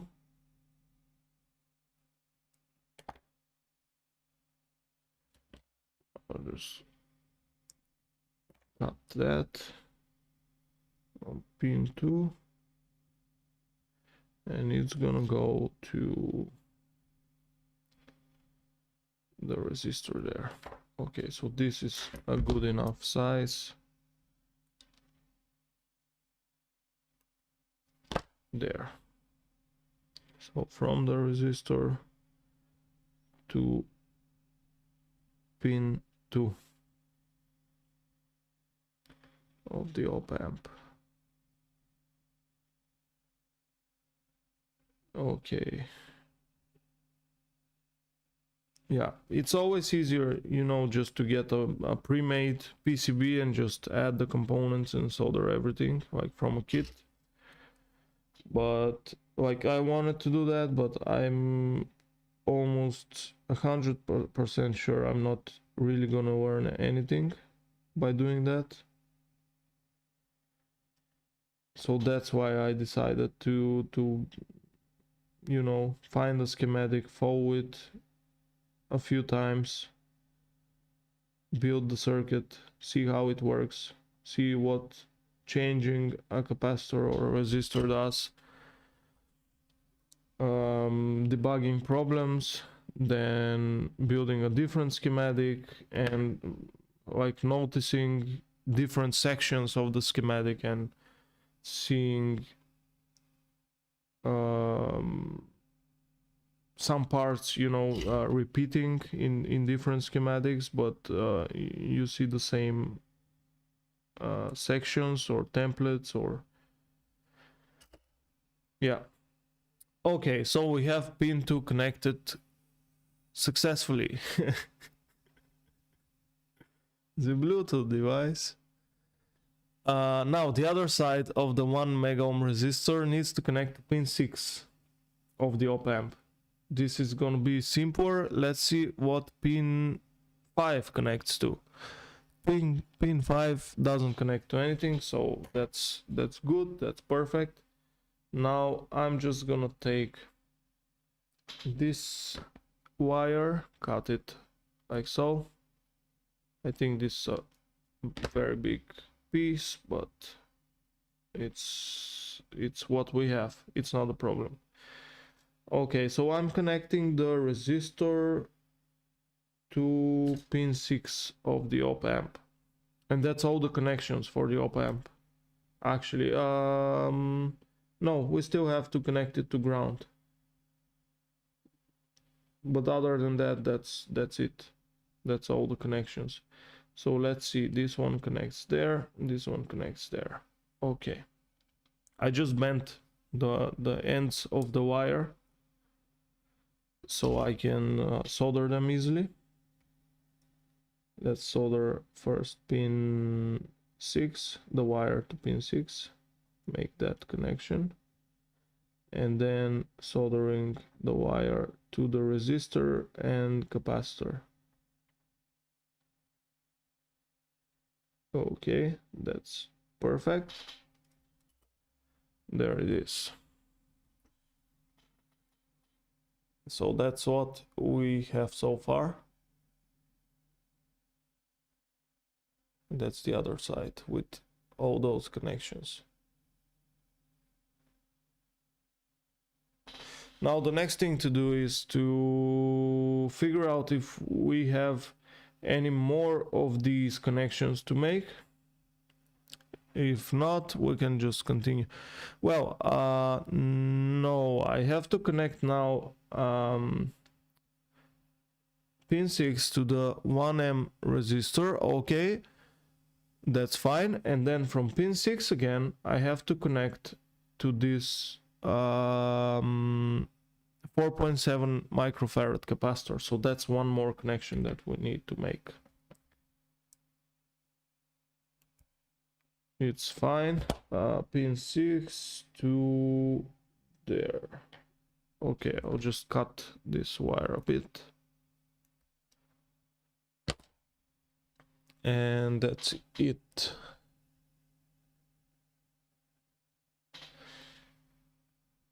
Let's see. I'm not sure if I'm getting any new comments on the chat. Like I'm checking the chat from YouTube Studio periodically, but maybe it's stuck, so I'm not reading all the comments. I'll just load the video again. Maybe that's gonna work. Maybe there's no comments, but I just feel like I need to check.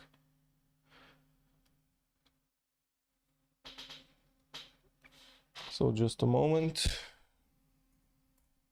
YouTube, and view your channel. No, those are all the comments. Okay, it's fine.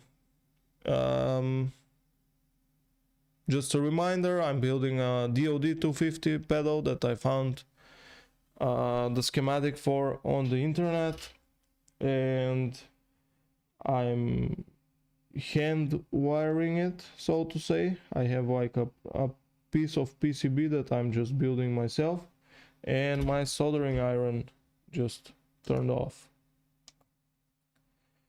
It does that after a while. So I'm gonna have to wait, you're gonna have to wait with me. Maybe we should take like a few minutes break. It's been some time now. I don't know how long, like 2 hours almost.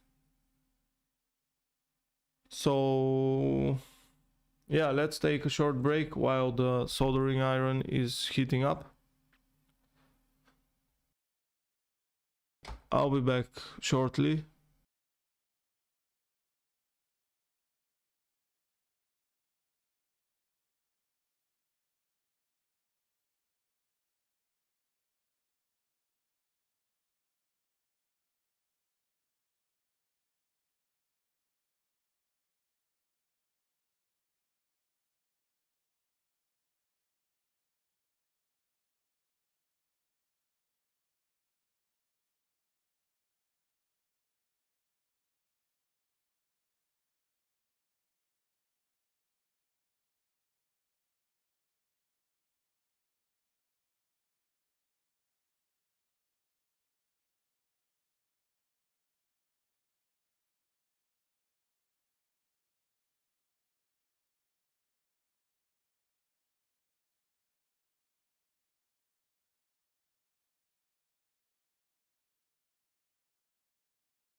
And we're back. Let me quickly update my stream. I want to link to my website. And if you're watching, make sure to subscribe for more content like this. Like, I'm mostly building Arduino stuff, like micro controller stuff, controllers for OBS, for things like that.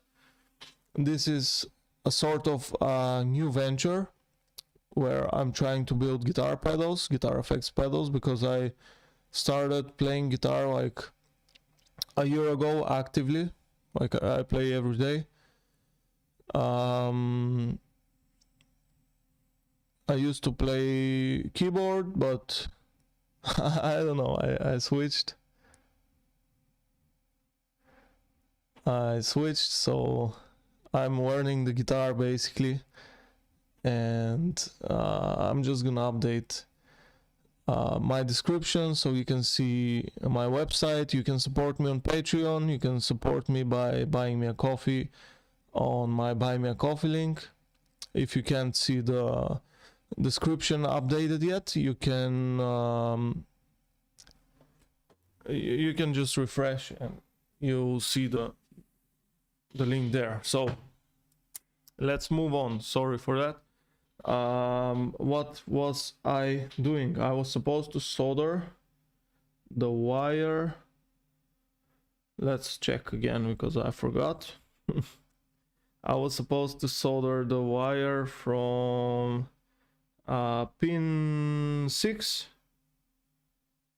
of the op amp to the capacitor. Okay, so pin 6 of the op amp is here.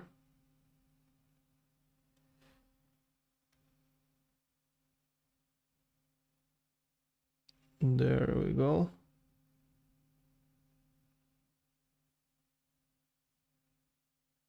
Make sure that solder is good. The solder connection is good. There, and we just have to connect it to the capacitor. I think that's the capacitor. Okay, I'm winging it a bit, but I think it's all fine. Yes, that's the capacitor. That's the right connection.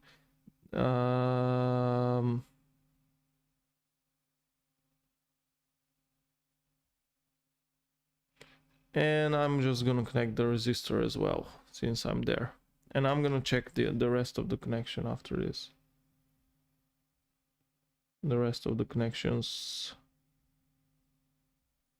Okay, that seems fine. Perfect. Let's check the PCB. Let's check the schematic again. Let me show you the schematic again. Let's see. So what I've been soldering now is this pin 6 from the op amp to the 4.7 microfarad capacitor. That connection has been made, and the negative terminal of the capacitor needs to go to the 10k resistor. Let's see why. I made some sort of a mistake here. Yup. I soldered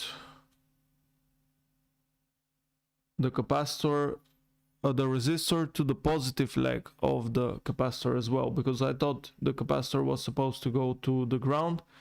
No worries, no issues there. I'm just gonna break that solder joint and bring it down to the actual negative leg of the capacitor. That's no issue there. Like so. Easy enough. That's perfect. Okay. There's no connection there, which is fine. Yep, these things happen. Like, I'm normally not talking when soldering, or I'm listening to music very loudly. But for obvious copyright reasons, I can't listen to music and I have to engage my viewers, so that's why I'm talking. never mind. It's all good. It's all fine. That connection has been made. Now I think I'm just gonna do all the ground connections. So pin 4 of the op amp needs to connect to ground.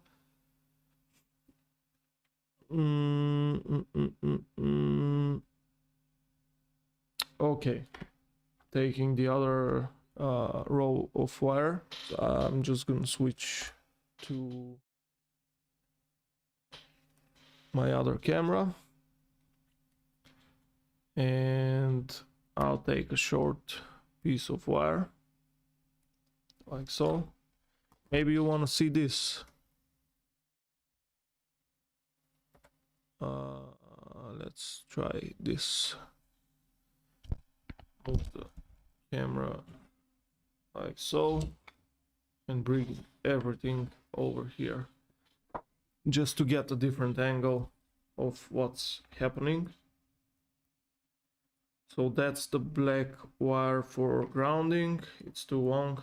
I'm gonna cut it like so. I'm not really measuring it. I'm just, you know, going. I'm eyeing it, basically.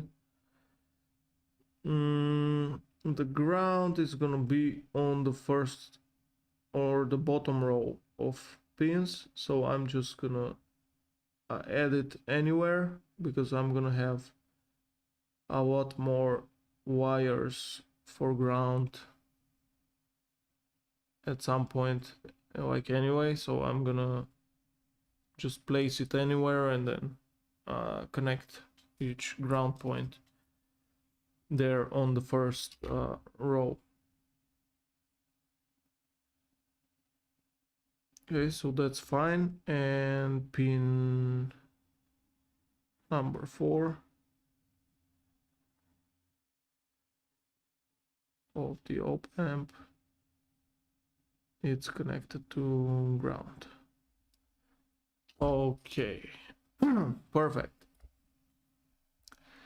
We have a ground connection there. We can start doing the rest of the connections now. The first thing I'm gonna connect is the clipping diodes on the ground side, and then I have to connect the capacitor. So I'm just gonna go diagonally like this, or maybe just like this, and connect those together. So that's my ground line.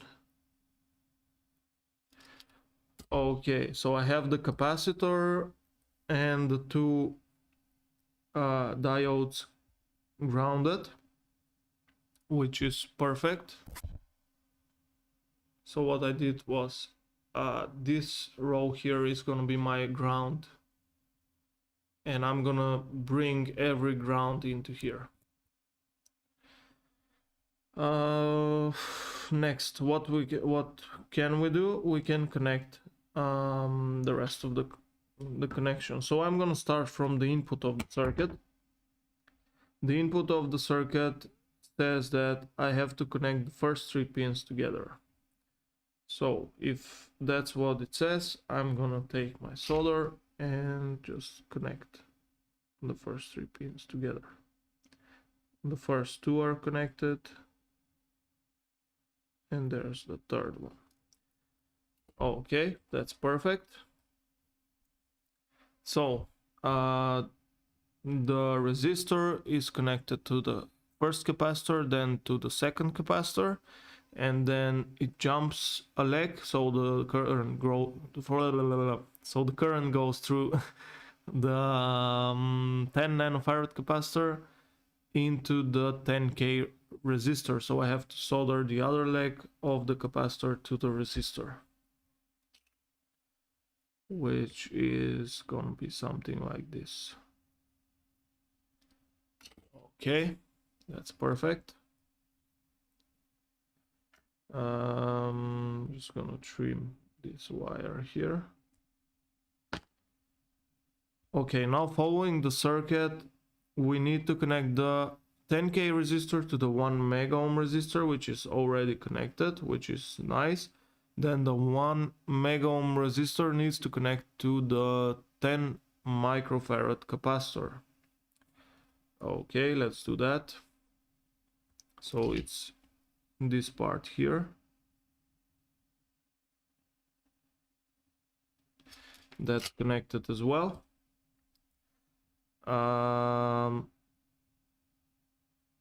Then the capacitor needs to connect to the 1M resistor again on this side. And we're gonna do that now.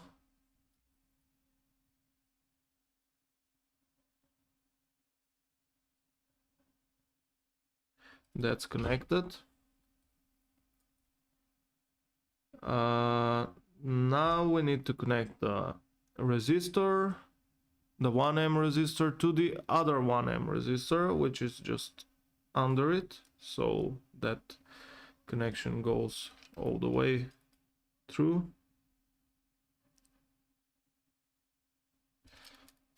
Perfect. And now it jumps to the resistor here, and this resistor needs to connect to plus 9 volts. But before I do that, I'm just gonna take a random length of wire, because we're gonna have the LED wire, the LED 9 volts going through here to the switch, to the pedal, to the 3D PT switch. So I'm just gonna leave this wire here, and then I can just easily connect all of these together, which are all going through to the 9 volt rail,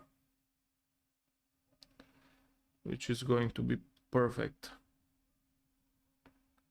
So I'm gonna bend the wire like so, hoping that it doesn't fall out, and I'm going to solder it there.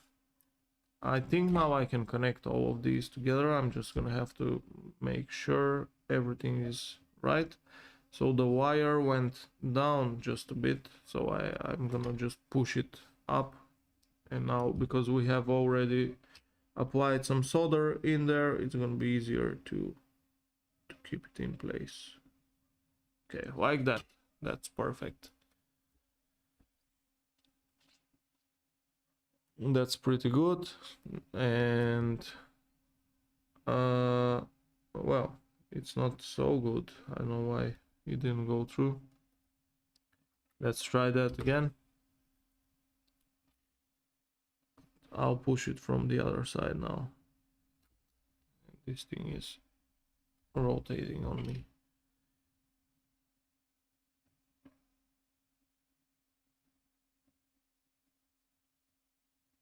I think now it's better. Let's check. It's not so great, but it's fine. It's fine. Let's see what else I need to connect. So I need to connect these 1, 2, 3, 4 pins together. Okay, let's do that. 4 pins together.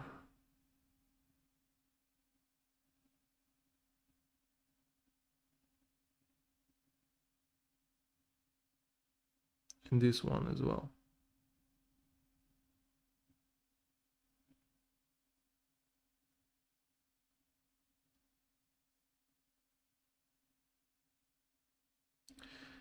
Oh, this all just turned into a blob, which I really don't like.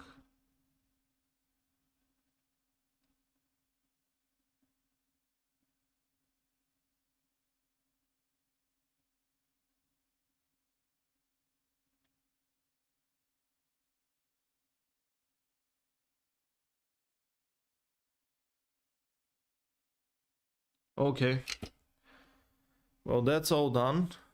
So let's see what we just soldered. I soldered the resistor to the wire, to the diode, then to pin 7 for the power pin of the op-amp, and to the positive leg of the 47 microfarad capacitor. Now I need to solder the parallel 100 microfarad capacitor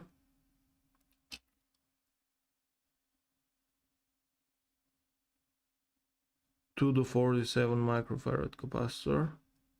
So I'll just create connections like these.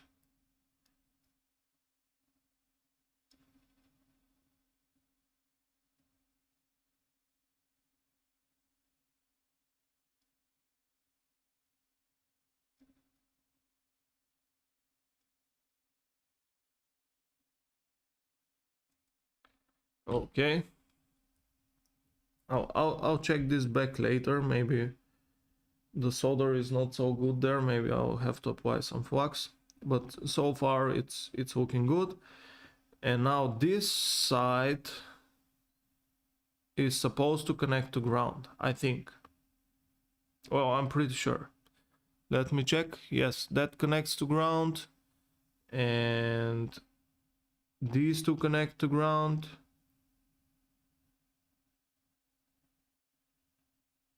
So what I'm gonna do is I'm gonna take a wire from here to this resistor here, and these two legs need to go together because those are both ground connections. And then I'm gonna take another wire and bring all of those somewhere around here to the start of the circuit.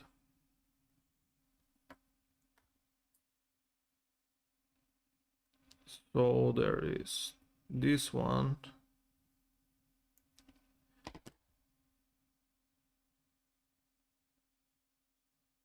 Oops. Needs to go from the 100 microfarad capacitor to the resistor. Like so, and like so. I'm gonna use my helping hands here, and let's solder this here. So this is just a ground connection.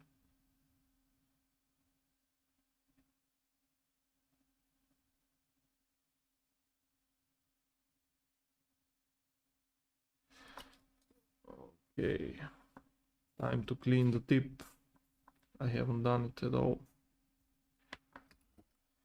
That's fine, we have the ground connection there. We just need to bring it to the ground, to the main ground. I think this is more than enough. Like so, and like so. That's perfect.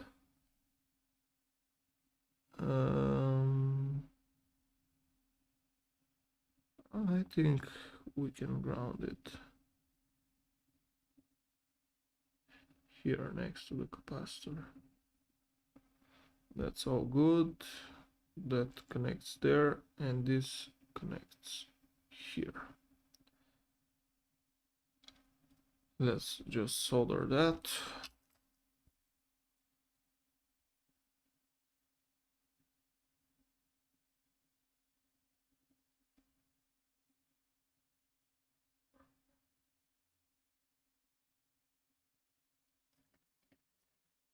And the other one was here.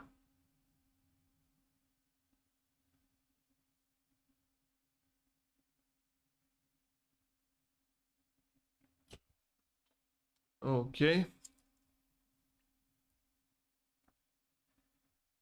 So that side of the circuit is all grounded. This is all connected. These are connected. These are also connected. Now going back to the switching diodes.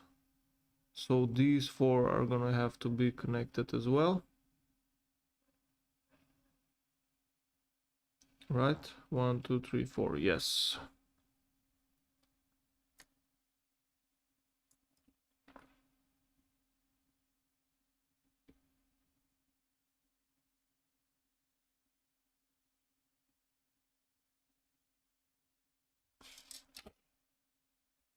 Okay, that's perfect.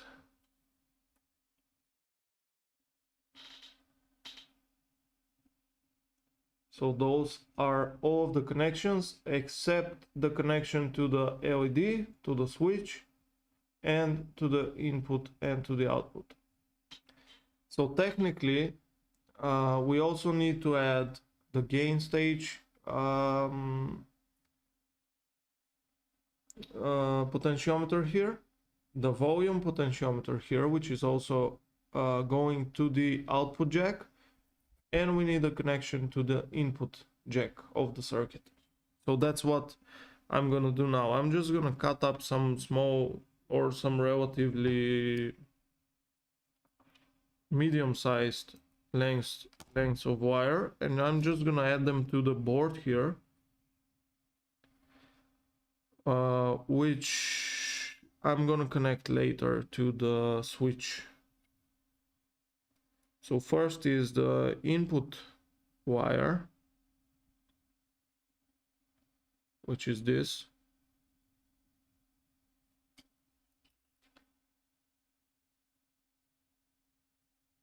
And we're gonna have a true bypass on this. So that's why I'm soldering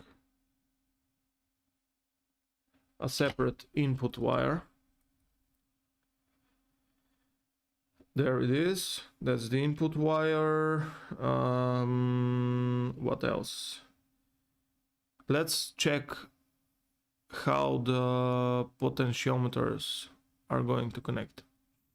So we need one wire from the 47 nanofarad capacitor to the gain stage. So that's this. From the 47 nanofarad capacitor to the third pin of the 500K potentiometer, and then the ground just goes into the wiper. So that's what we're gonna do next.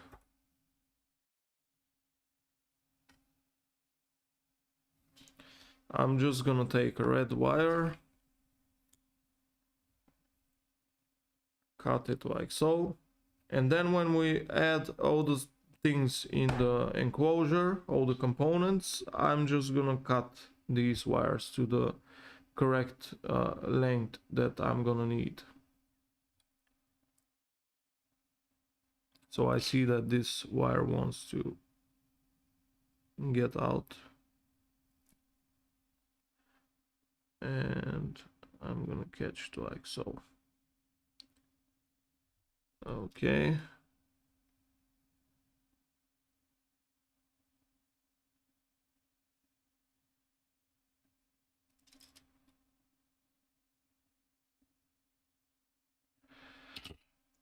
Make sure I connected the right things together. Okay, that's perfect.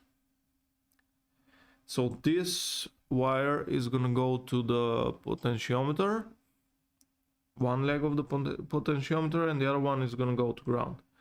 So I'm probably gonna have to leave a few more ground cables.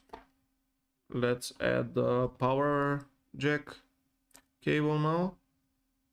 And again, I'm gonna cut these wires into much smaller pieces of wire later.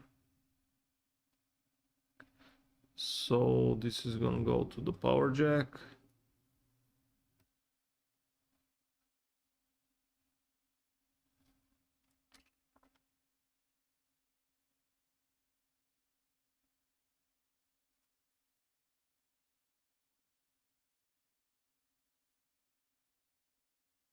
Like so. And just connect it to the diode. This is what we have so far. So this is the power jack input, this is the LED input. This is the 500 pot, one leg of the pot, and this is the circuit input, so this goes to the switch. Now I forgot to add the resistor for the LED, which we're gonna have to connect to ground. So I'm just looking for the right value. So 330R, I think it's good enough, so we don't blow out the LED. And I'm gonna place it, so one side of it goes to ground and the other one is gonna go to the LED. So I'm just gonna place the resistor like so in the circuit. I'm gonna connect one leg of it directly to ground, and the other leg I'm just gonna take a cable and do it like that. So I'll just solder the resistor.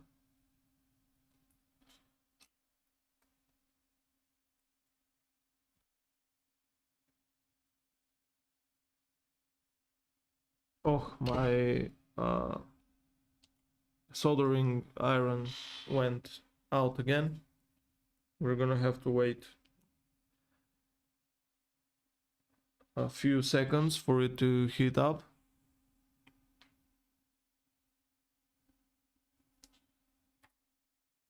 While we wait, how are you doing?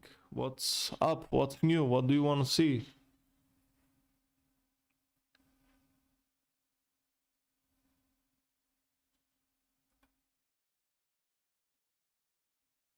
What is going on with that camera?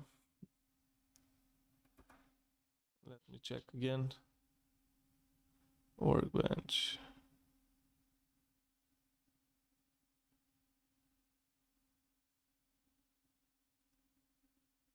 Okay, something stuck with that camera, so we're just gonna look at this again. Let's continue. So I have to solder the resistor here and connect it to ground. Let's check. That's the ground, and that's also the ground which needs to connect here.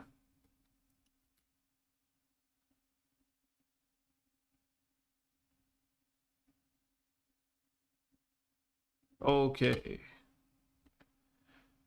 we can cut that leg off, and then this one as well. So now I need to add a wire which will go to the ground leg of the LED, I think. So this is going to connect there.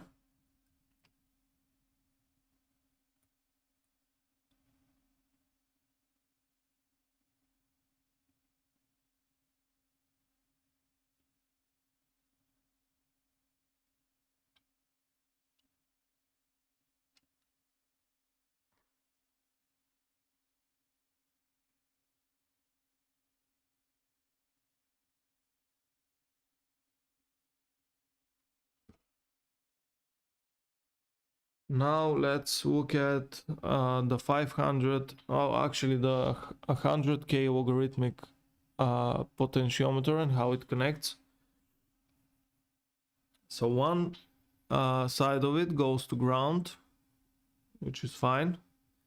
The other one goes to here, the output of the circuit, and the wiper connects directly to the output pin. So I'm gonna get one piece of wire which is gonna go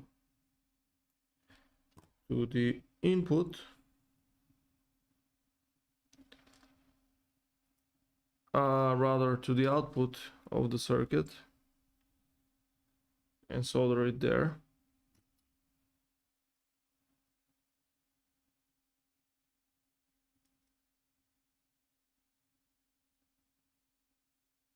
like so.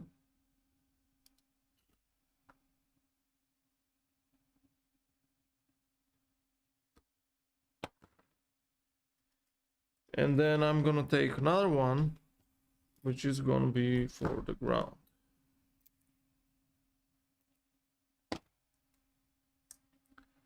And that's gonna go here.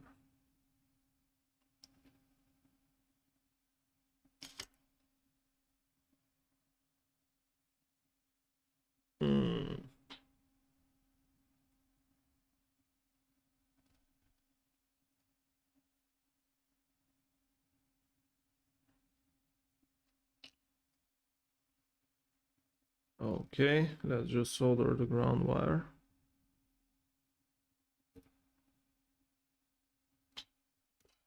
Perfect.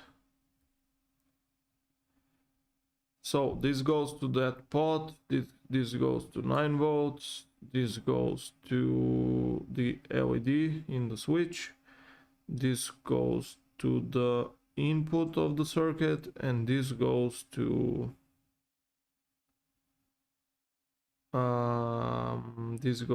the pot, the 500K pot. So something else I need to do is to bring all the grounds together.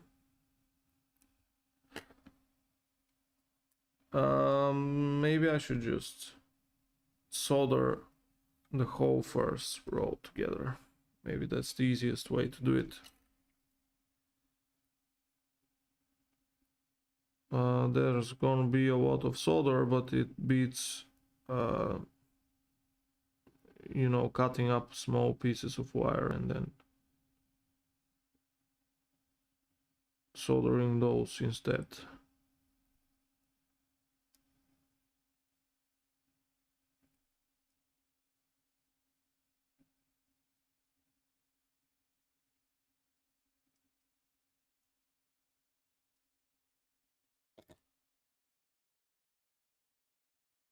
So I'm just connecting the whole first row together.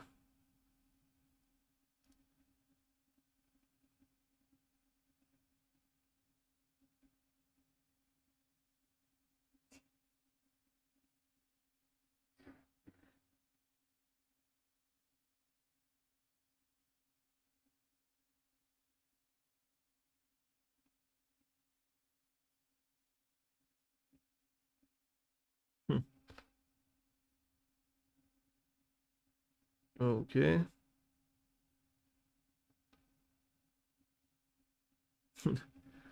This might be tougher than I thought.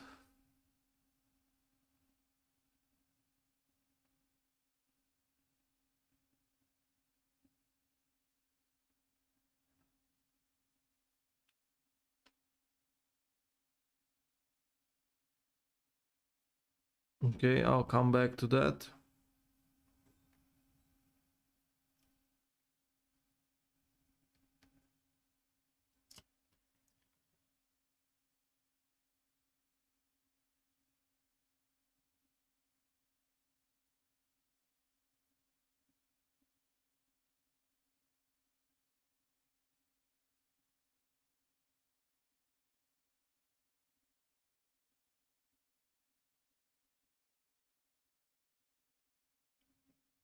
I normally just cut up small pieces of wire and I do it that way.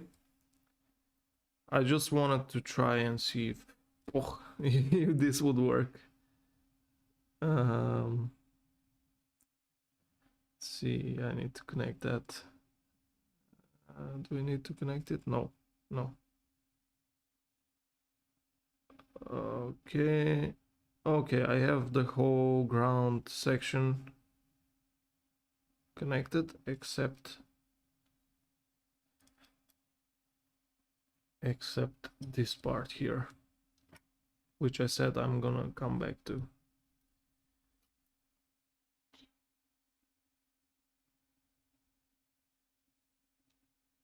And there it is. Now everything is connected to ground.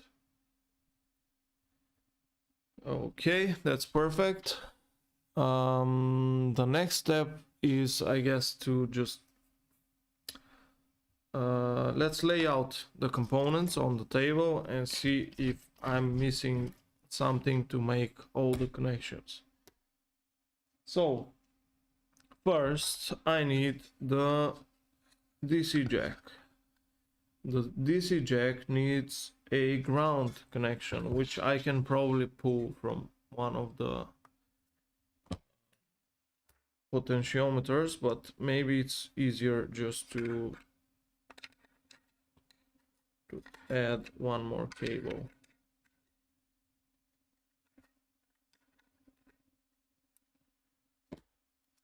Let's take it out. The DC jack. Yeah, let's add one more cable for the DC jack. And of course, I'm gonna cut these cables shorter once they're in the enclosure. So where do we add it? Anywhere we want, but there's a slight problem now that I have soldered every single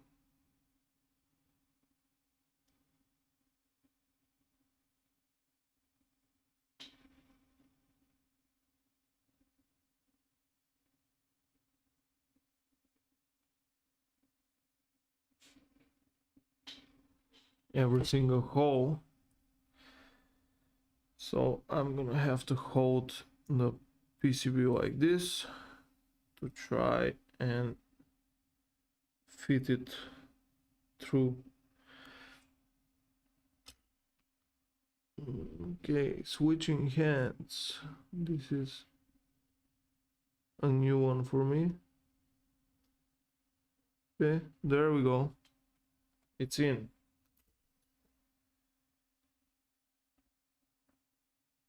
So let's start again. This is DC jack. DC jack. Okay.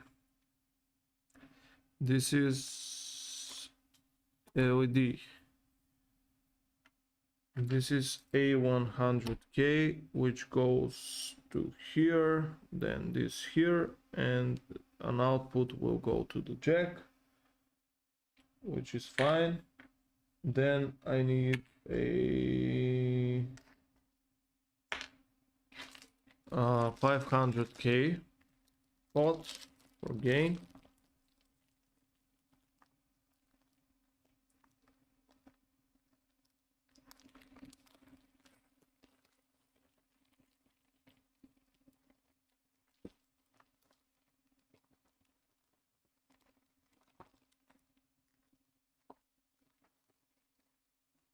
Okay, so one leg goes here, the other one goes there, and the other one goes to ground. But this is again for the LED. So I need let's add 2 more ground cables and then we'll see how we're gonna use those. So one is gonna be for the input jack,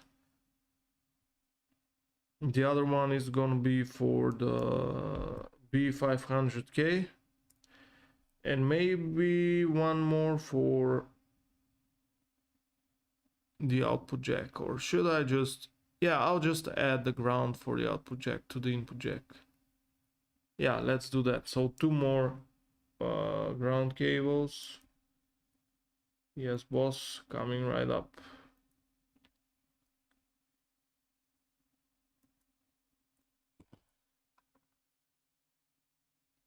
And as soon as I do this, I'm gonna add there is one more input.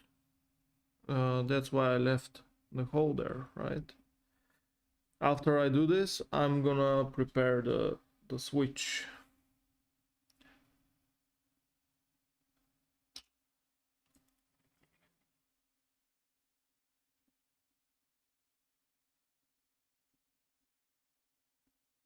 There it is. Seems the ground connection has been broken there, but now it's fine. Okay, and one more ground connection. So I'm gonna hold the PCB sideways and I'm gonna use my left hand to hold the soldering iron and hold my right hand.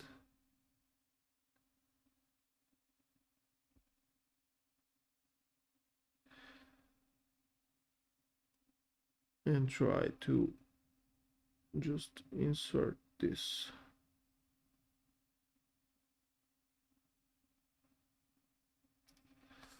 Something's not right. Why isn't it going through? There it is. Okay, perfect. I'm glad that worked.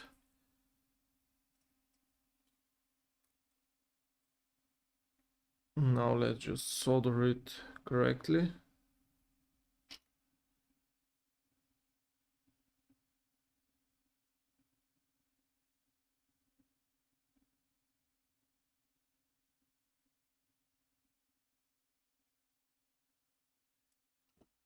There's a lot of solder there, but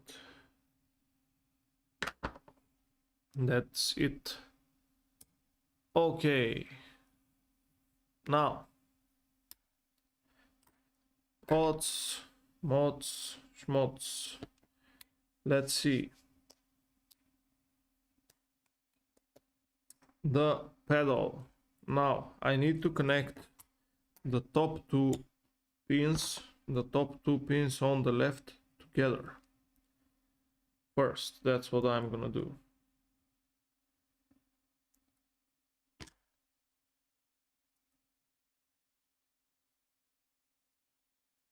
For the pedal.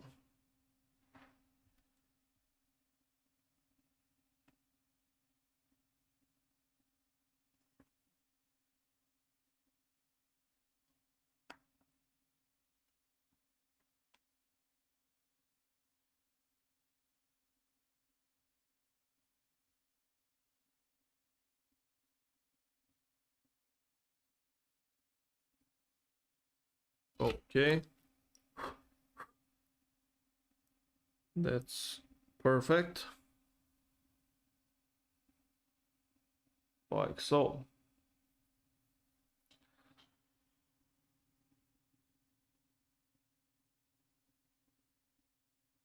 Next, I'm gonna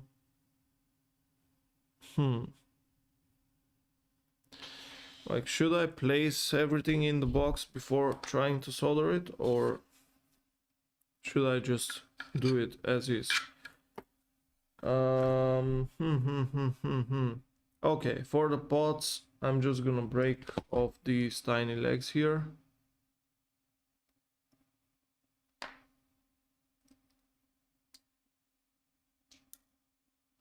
And maybe I should even saw off the head of one of these pots because they're not the same size.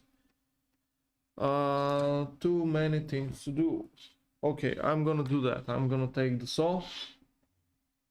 Let me see where it is.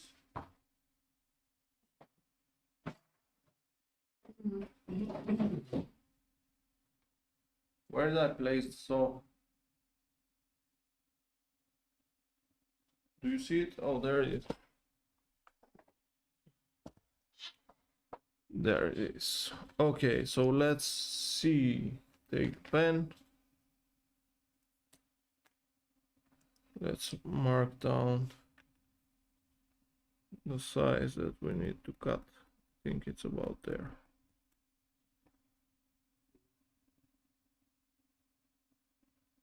Yeah, okay. We're eyeing it.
Okay, so this is gonna take a while.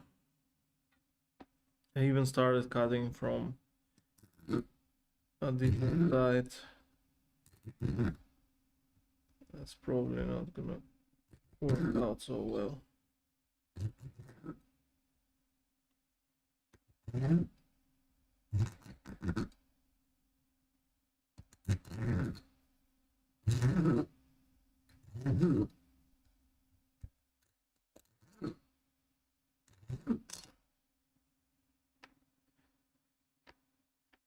Okay.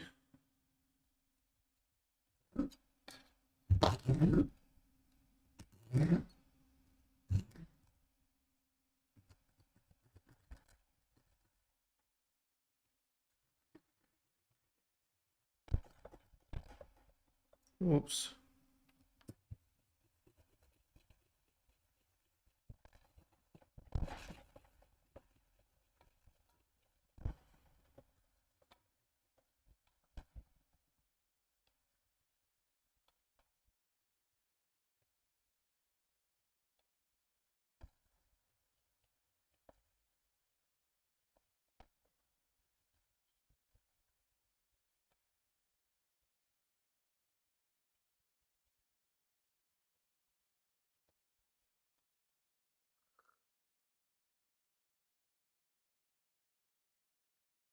Okay, halfway done.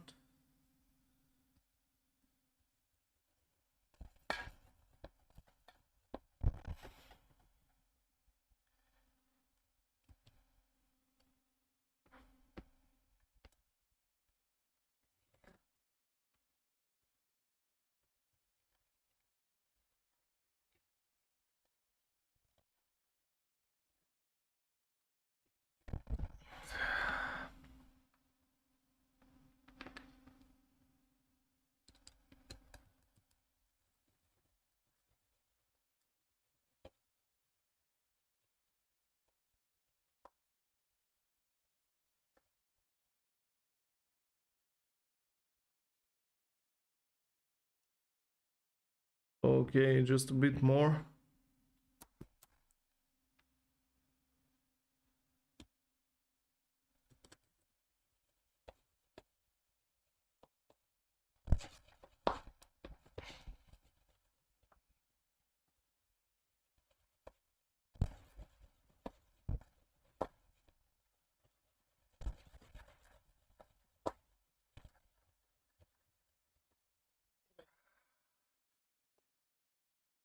Whew. Okay, 1/3 more, I guess. So I'm just cutting out the head of this potentiometer because it's too long.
Okay, almost there.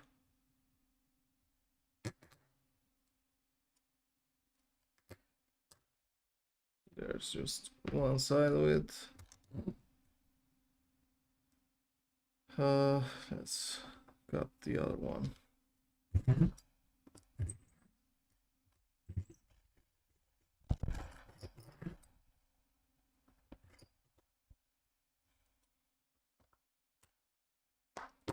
Okay, this didn't turn out so well, but I'm just gonna use sandpaper a bit to try and file it down. See if this works.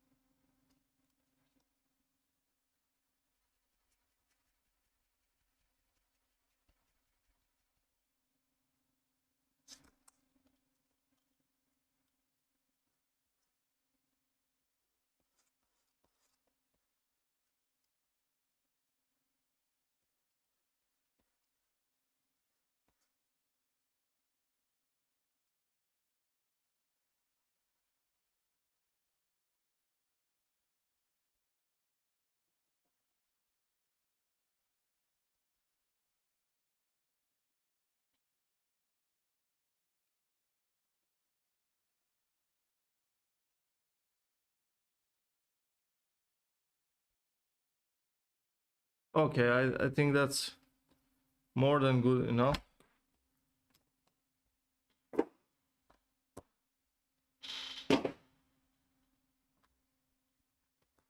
Let's clean this just a bit. Clean the desk.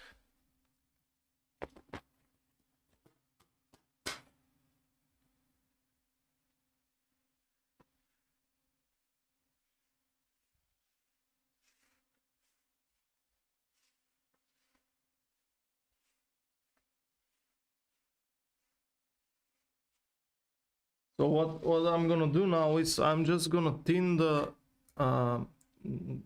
the tips of the pots, just so I can solder easily to them later, because the enclosure, the box is 3D printed. I don't want to melt it by accident. So I'm gonna apply some solder here on the tips and try to be as quick as possible later when I'm soldering everything else. So this one is the A100K. Okay, this is fine as it is, but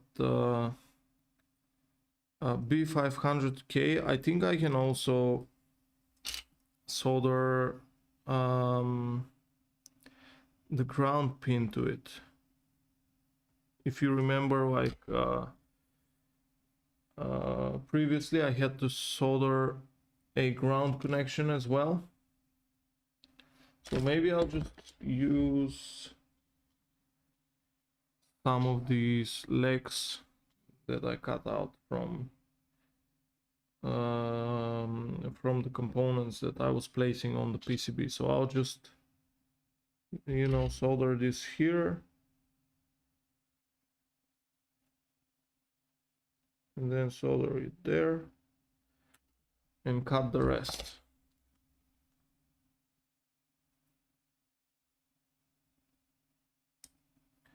Like so, and then I'll just add the ground cable to it later. Okay, so that's fine. I can place the pots in the enclosure, so I want the gain control to be on the left side, so I have to place it on the right side. Okay.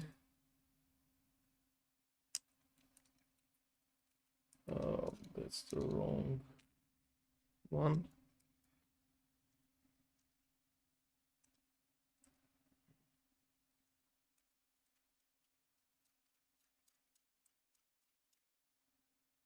So I'm not gonna tighten it too much, just enough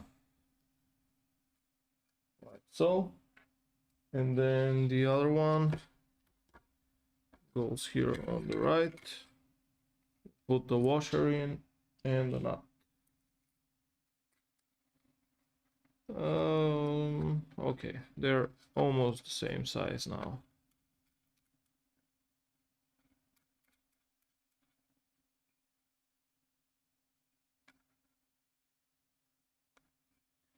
Okay, next I'm gonna add the power jack, the DC jack. And I think this one's the nut for it.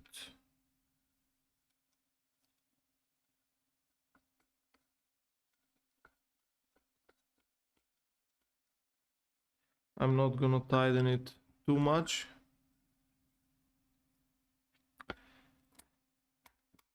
Now for the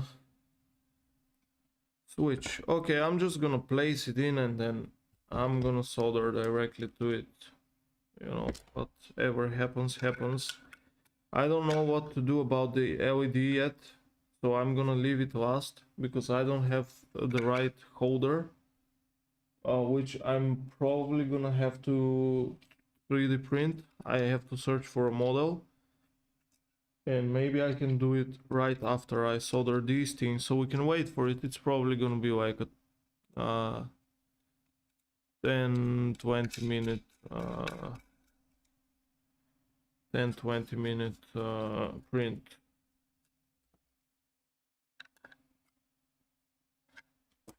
So there's the switch. That's the right orientation.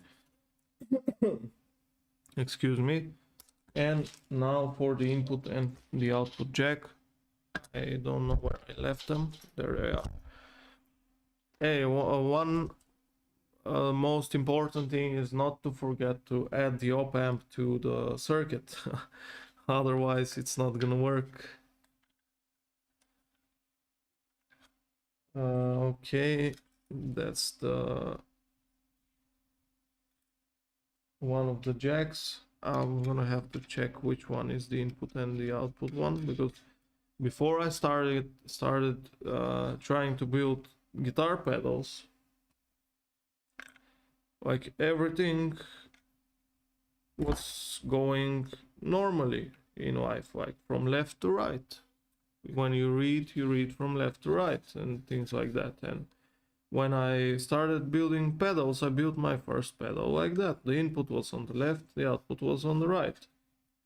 And then I started looking at other guitar pedals and I got confused, like it was the other way around. The input was on the right and the output was on the left. So if anyone knows and you can explain to me why that is happening, I suppose it's like a agreed upon convention that everyone is gonna do it that way, but I don't understand it yet.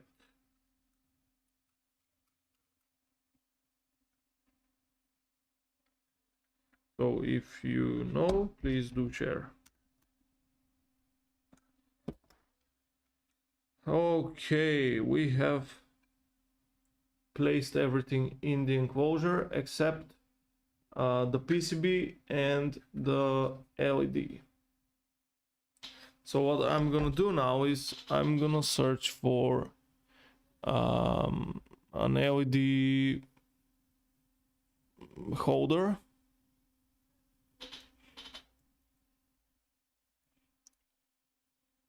And that's how I'm gonna know whether I'm gonna use a 5V 5mm LED or a 3mm LED, depending on the socket I find.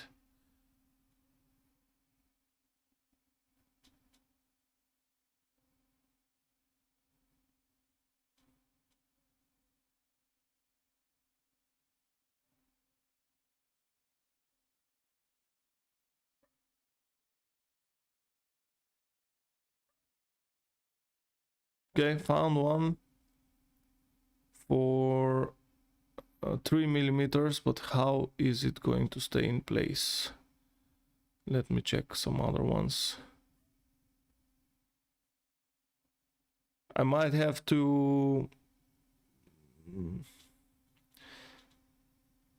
I might have to glue it with hot glue, but that's all right. Okay, I'm just gonna start the print now. It might get loud in here, but that's you know, normal. It is what it is.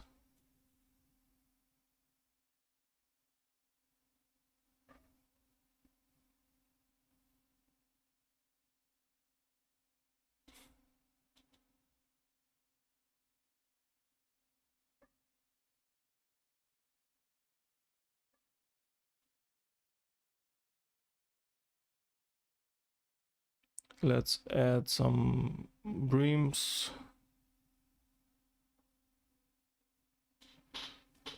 Make it 10% infill.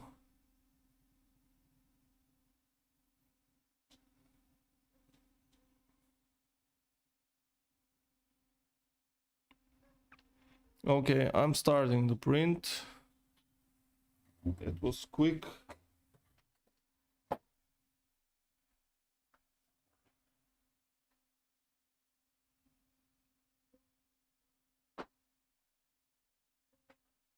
Okay, the printer is ready to print, which is fine.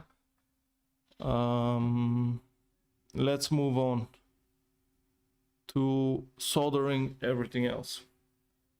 So we said there's the PCB. It's gonna go in something like this. So it's probably not gonna fit. It's probably not gonna fit underneath here. Let me check. What if I bend the legs of the pots upright like so? So if I bend them upright, I might break them, but I also may just make enough space for everything to fit inside. These two have to bend together.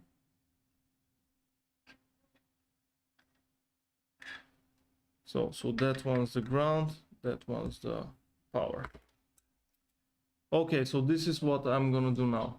The soldering station turned off, so I'm gonna wait for it to heat up, but I need to solder the switch. So the switch is gonna be like this.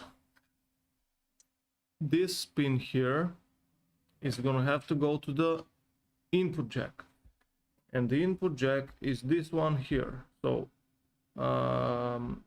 ring goes there. I'll take a short piece of wire. Ring goes there. I think that's short enough. Maybe just trim it like that. And let's solder it. So first I'm gonna solder it to the switch. Seems easier that way.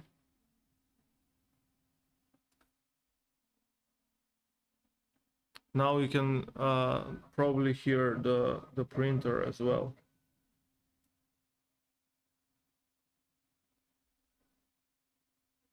So let's solder the wire for the input jack.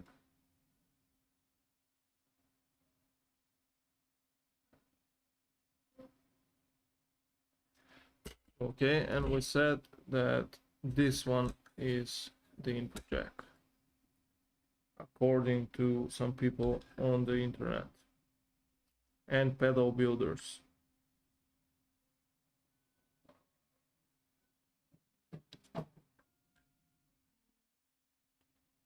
Okay, that has been soldered. Now the next wire needs to go to the output jack. which is gonna be like so.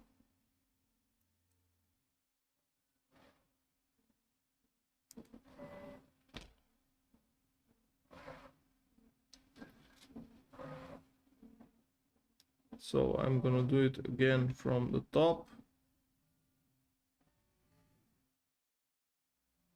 Like that.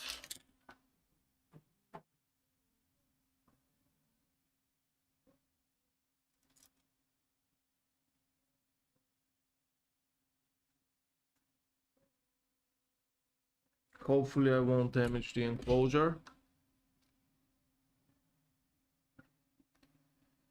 And this one needs to go over here.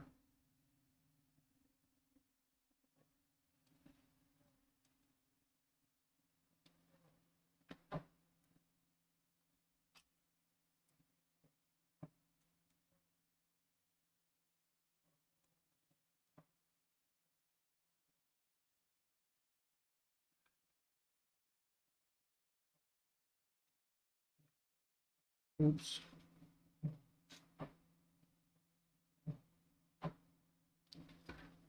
Okay, that's fine.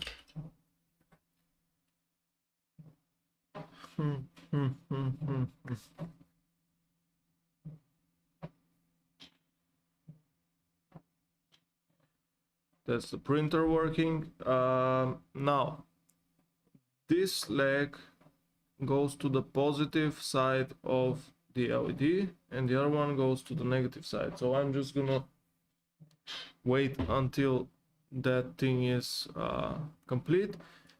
The next thing I can do, so let's see if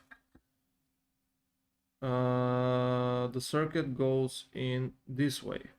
If it goes in this way, this means, let's see if it fits. Yeah, it's gonna fit. Yeah, it will fit. It fits right there, I guess. Oh, the print is done. That was fast.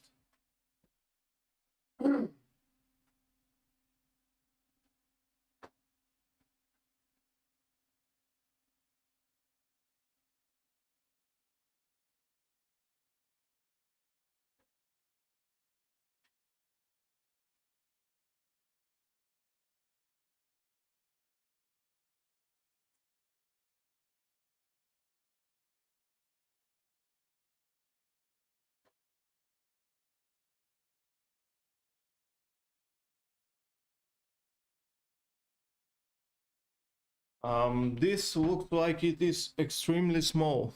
So I'm gonna check. Maybe I downloaded the wrong size. Like this is for 3mm LED. So I'm not sure if it's gonna fit correctly.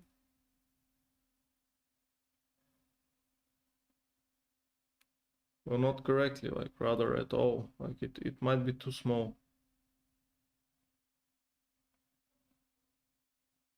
for the hole that I have in the case. That's what I meant to say.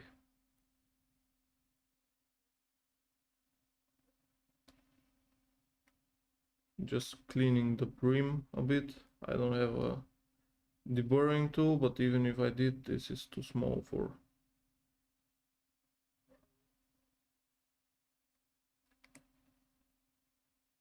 Okay, let's see. It will go just right through, right? Yep, it goes right through. Let me check the other size. There was another size of this for 5mm, and the hole might be just, oh no, it doesn't have, but it says scale it 166%. Let's see what the comments say.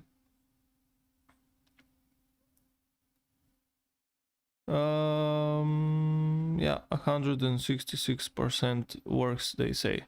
So let's scale this at 166%, slice it and print it. Okay, job sent to the printer.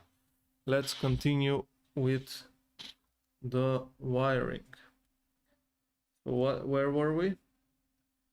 I was seeing if this is gonna fit there, but it is going to fit, apparently. So I need to connect this wire to the switch there. So this wire is gonna have to be like trimmed, go in there.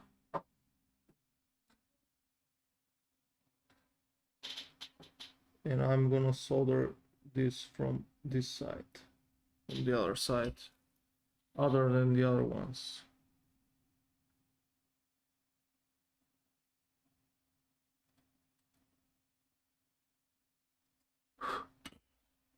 Okay, that one is soldered.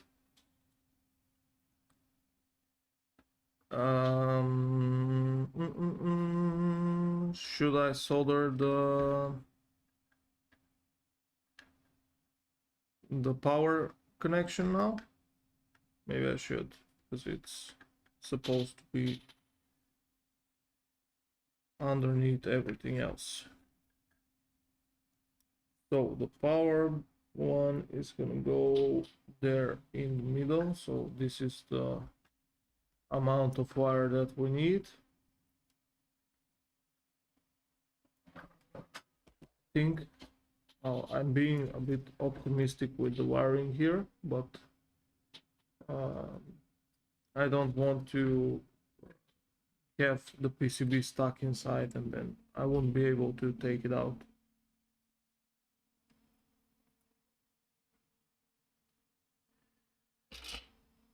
Okay.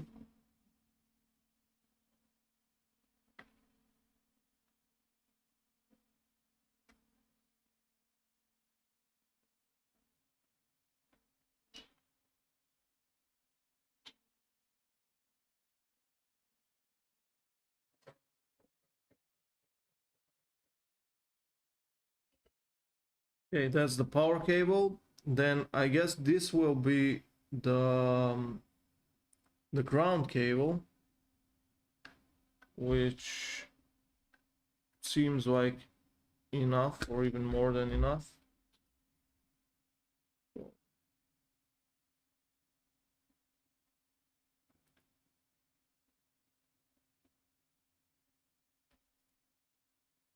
We'll just solder that like so.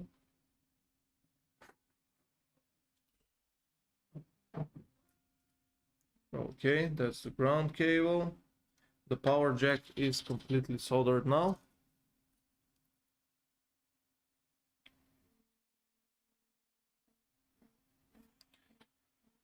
Next I need to solder ground to both the input jacks. Just a moment.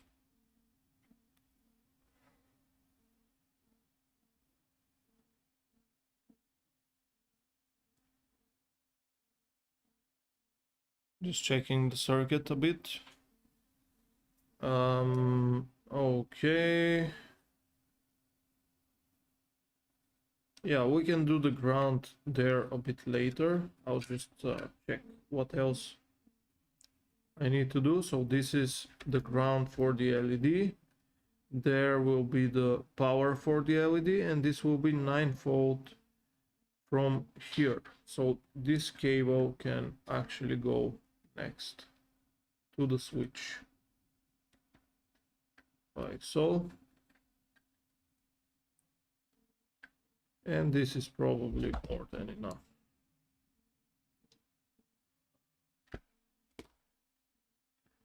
For it.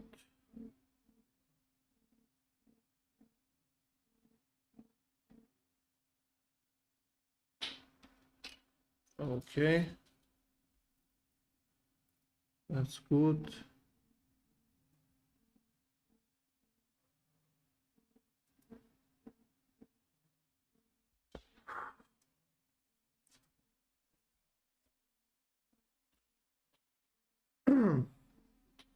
So what I did was I solder the power pin here to this pin, to the last one, and then from the pin above it we're gonna bring a cable to the positive terminal of the LED.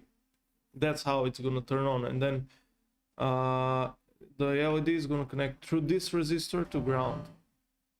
So this cable is probably gonna go for the LED there, so that's fine. Okay, so now let's connect the pots. Let's see which is which. So this is the 500k gain pot on the left. We need to connect this leg of it. So I'm not entirely sure which leg should go where, so I'm just gonna connect it to one of them, and then if it's the other way around, I'll just redo the cable. Like I'll just move it to the other side, and that's it. So it's fine.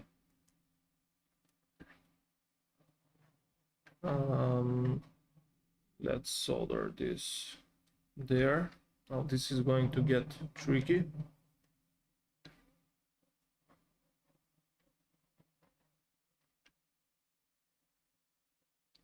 But it's fine. It's doable. It's workable.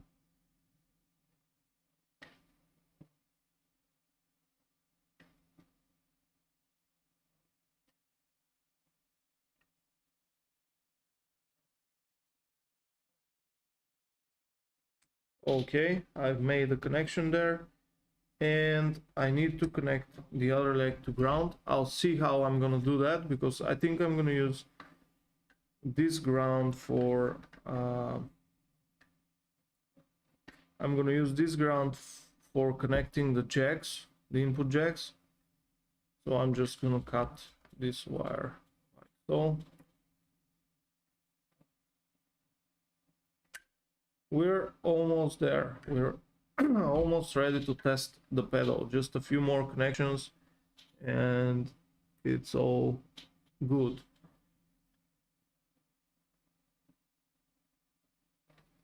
Now I need one more cable to go from one jack to the other, so I'll just use this one. It's a bit longer than necessary, but it's gonna do. It's fine.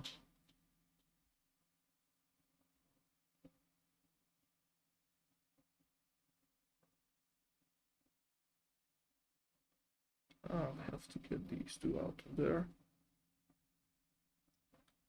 So let's solder one side first, and then we're gonna go back to the other one.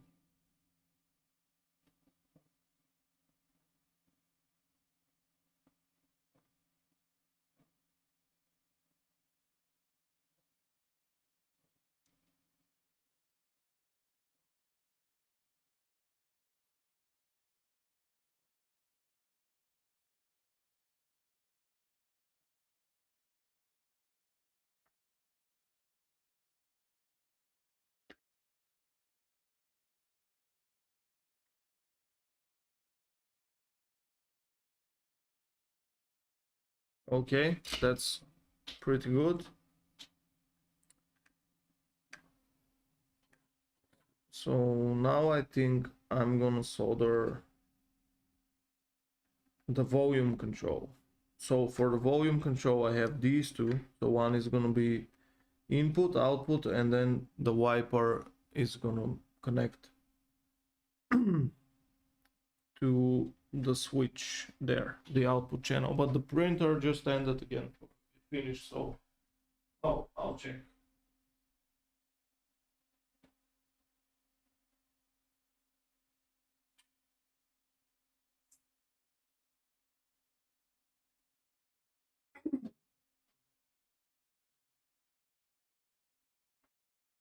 I'm not letting it rest or even cool down. Let's see, that's a tighter brim than previously. It's harder to remove.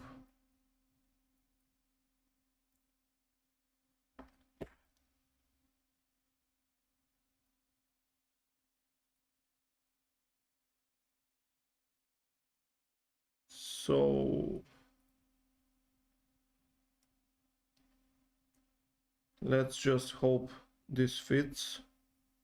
Otherwise, it's gonna be a problem. Nope, it's too big. Too big.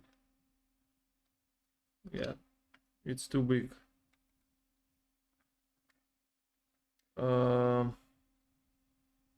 So I have a couple of options. I can just use my Dremel to resize it a bit. I can use hand chisels, or what they're called. What's their name? Like I can use this, for example, to enlarge the hole a bit.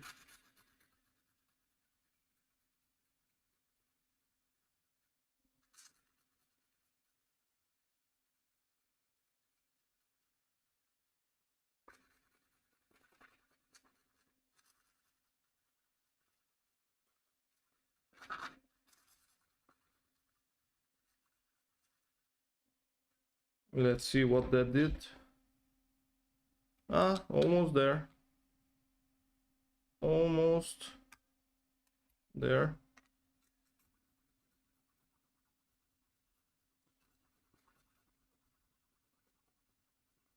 Let's try it now.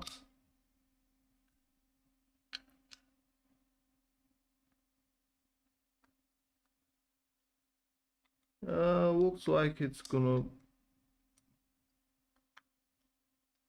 barely fit.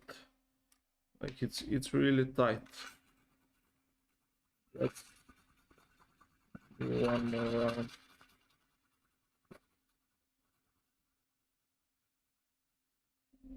Okay, I think it's gonna fit now. Yep, it's perfect. Let me get a 5mm LED to test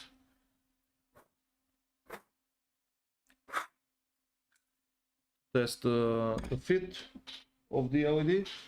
What should we do? I think I have red, blue, and yellow LEDs. What do you think we should use?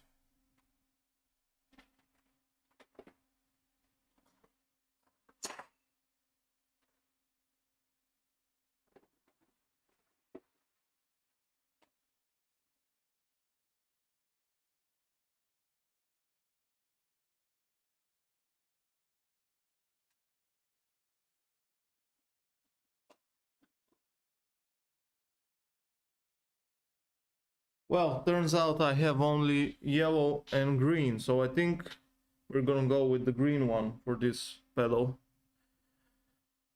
Let's just take note of the legs, which one is longer, which one is shorter, which is important, but let's try to fit the LED inside and see if it works. Like the fit, does the fit? Yep, that's what I said.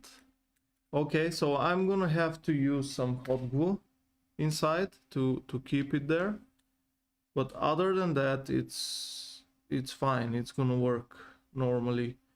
I'll just move over some wires to make space, and I'm gonna need a wire that's this long.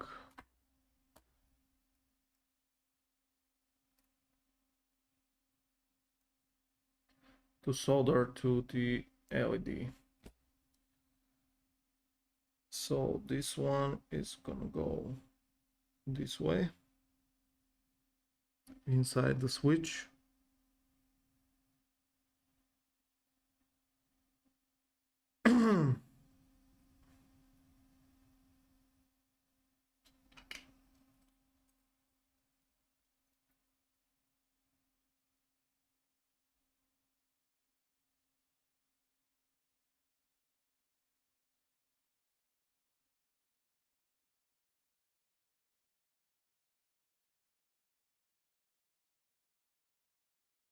Okay, and let's solder that to the longer leg of the LED, which is the positive one.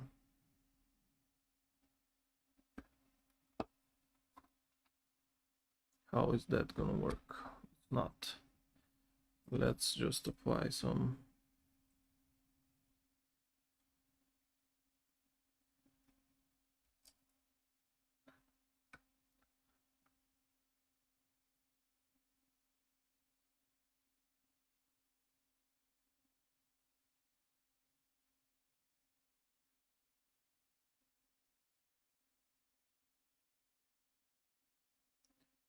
There it is.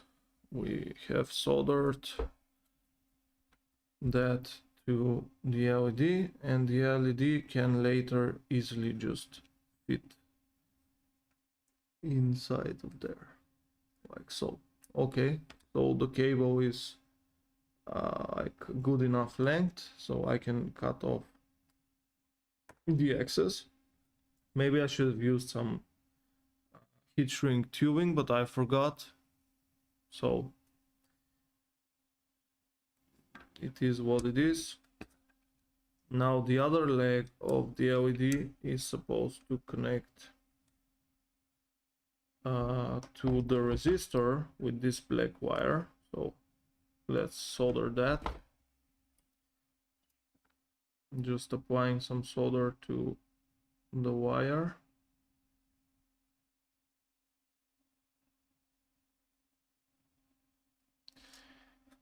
And then to the LED.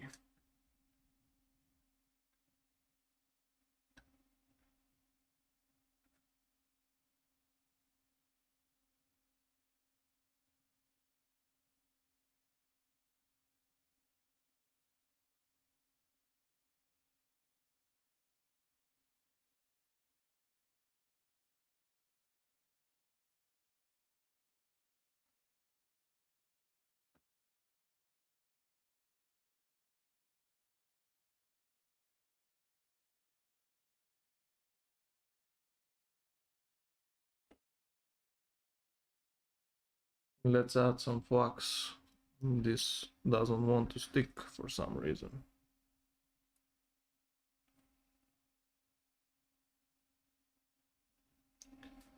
Let's try it now.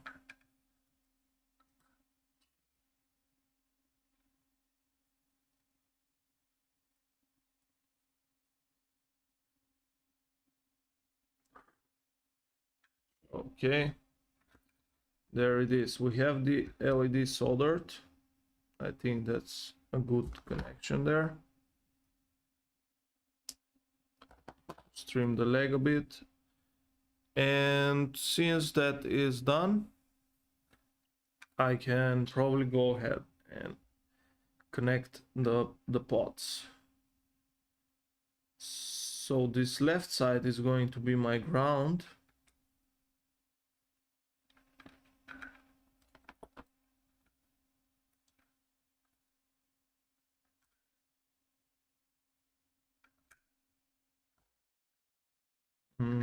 That's going to be my ground. And the right side, wait. Why did I leave this ground wire here? What is it for?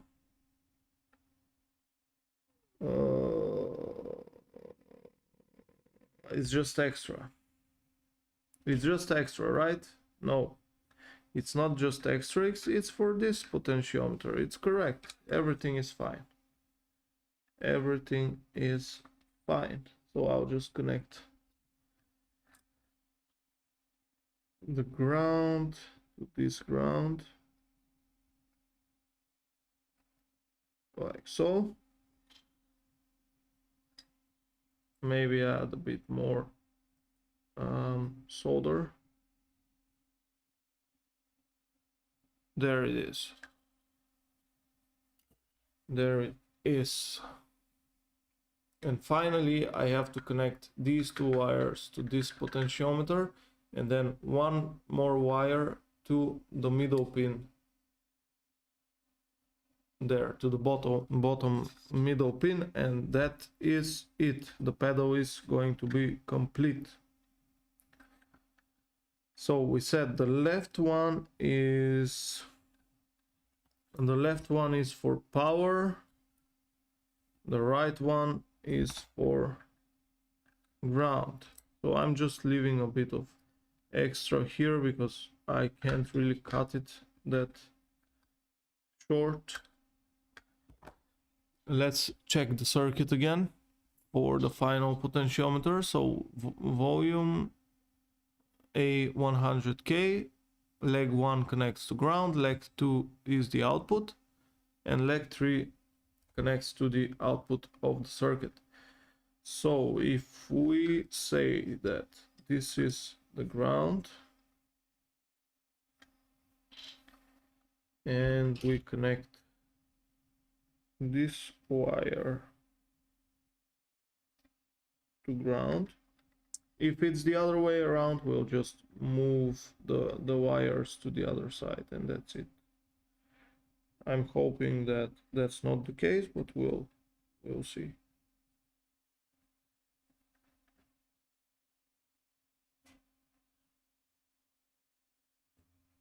Now this is just a bit tricky.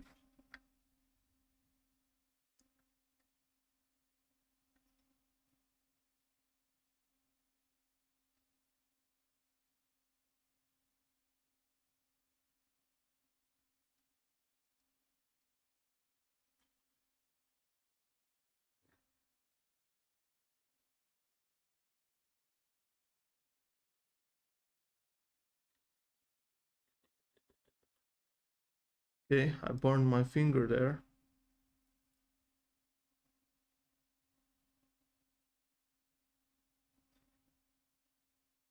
There it is. And finally, one red output cable that's gonna go from there to there. I'm just gonna take a longer one, just so I have some wiggle room.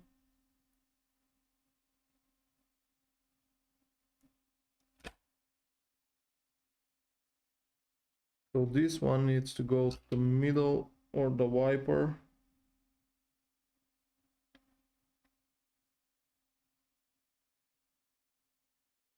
Like so. And this one needs to go to the middle of the switch. Okay.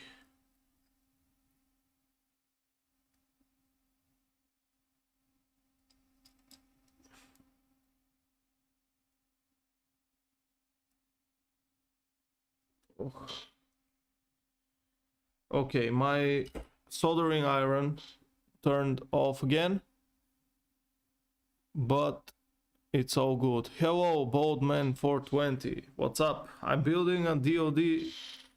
Again, I'm building a DOD 250 MXR distortion plus pedal. I have almost no experience with building pedals. Like, this is my third pedal I've built in the past few weeks. I didn't have a metal enclosure yet, so another one, so I just 3D printed an enclosure, and this is a really good model. Like, it looks very interesting. I found it on Thingiverse. I'm gonna link to it later. And yeah, I'm almost done with the pedal, so I just need to solder the last wire here to the switch, like so.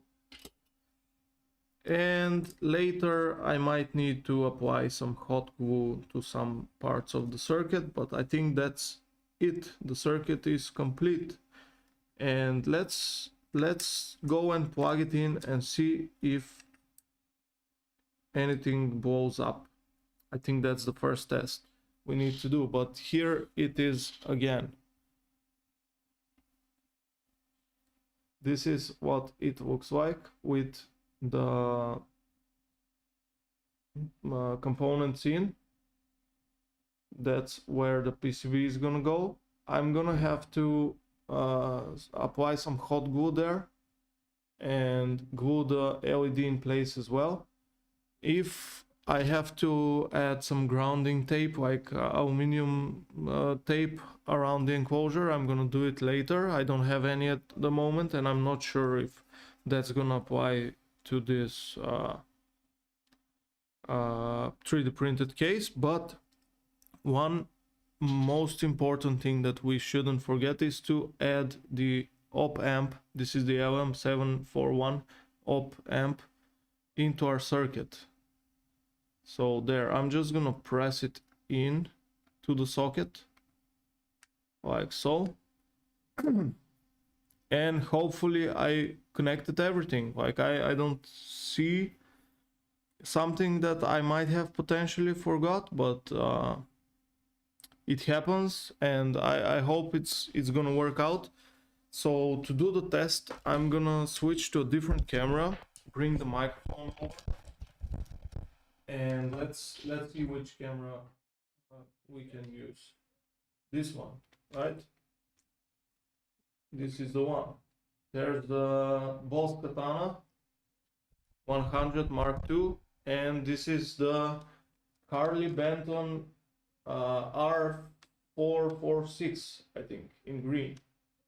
That is where I'm gonna turn the pedal on, and we'll see if it works together. So let's first just plug in. Let's first just plug in the pedal and see if it lights up or if anything breaks. So nothing so far, but if we press the switch, nothing again. Okay, so let's see what happened here.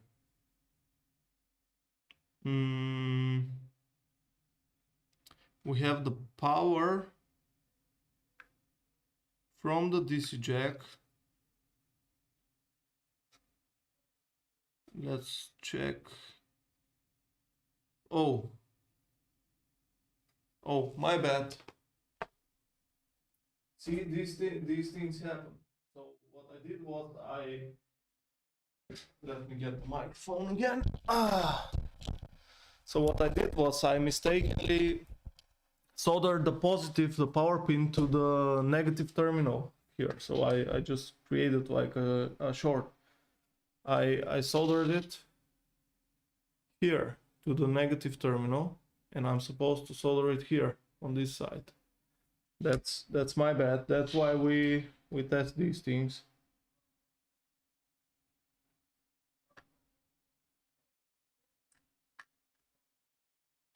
But hopefully everything will be all right this time.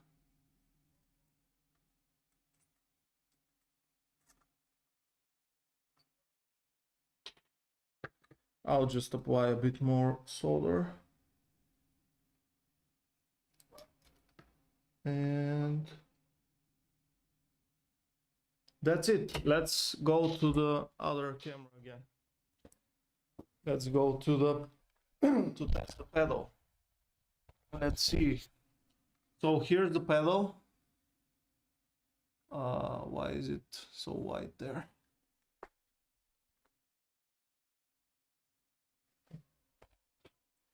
See now? Again.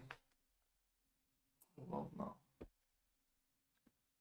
Okay, it's fine.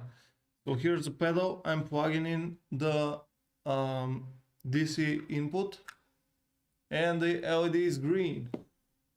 I don't know if you can see that, but it is in fact green. There it is.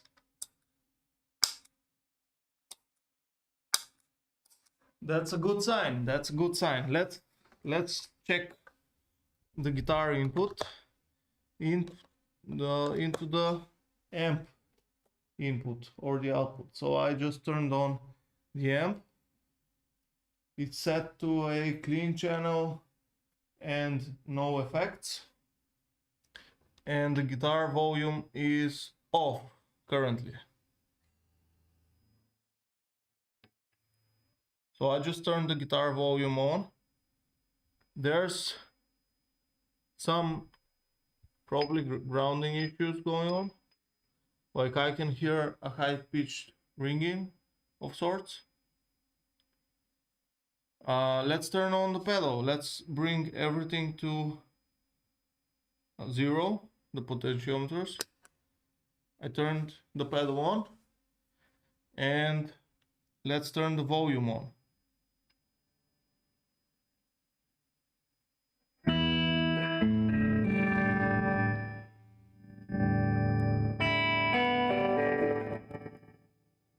Add some drive. Oh, you see I'm touching the potentiometer, and it makes that sound, meaning it's probably not grounded correctly. Well, not correctly, it's just not grounded. So the enclosure will have to be grounded most likely. So let's add some drive.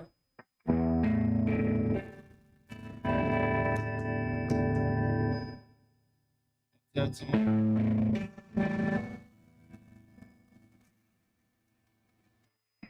And that's the max.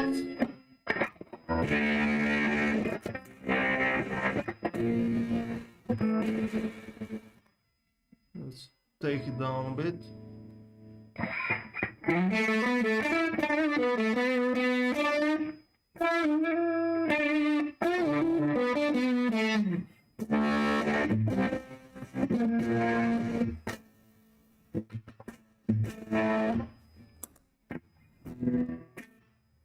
So I can hear the high-pitched ringing is still on, even if the pedal is on. So that's definitely just grounding of the whole circuit of the jacks and everything else. So it's because the box is plastic.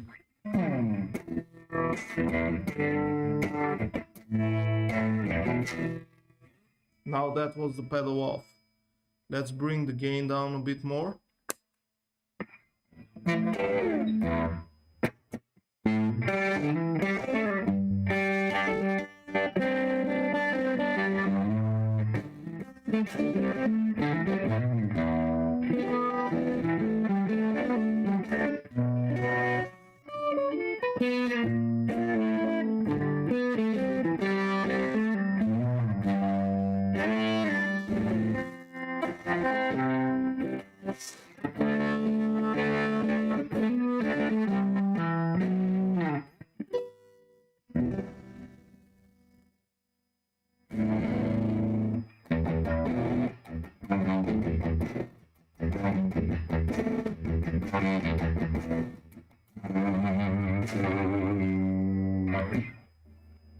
So I'll just add a bit of delay.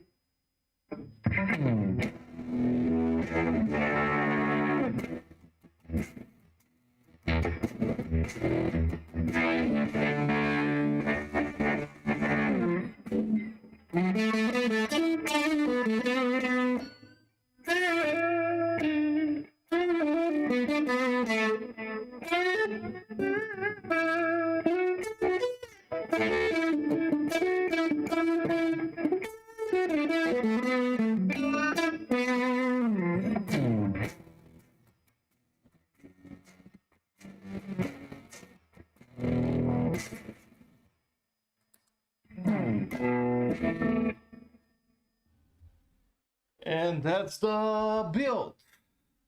So let's cover it all up and tighten all the things that need to be tightened. Like let's add the caps and everything else.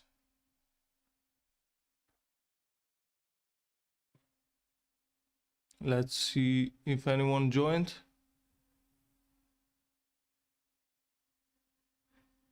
Oh, nice. Capacitive touch buttons. I was thinking about that, but I kind of gave up on the idea that those capacitive sensors are pretty expensive, and I don't think they're worth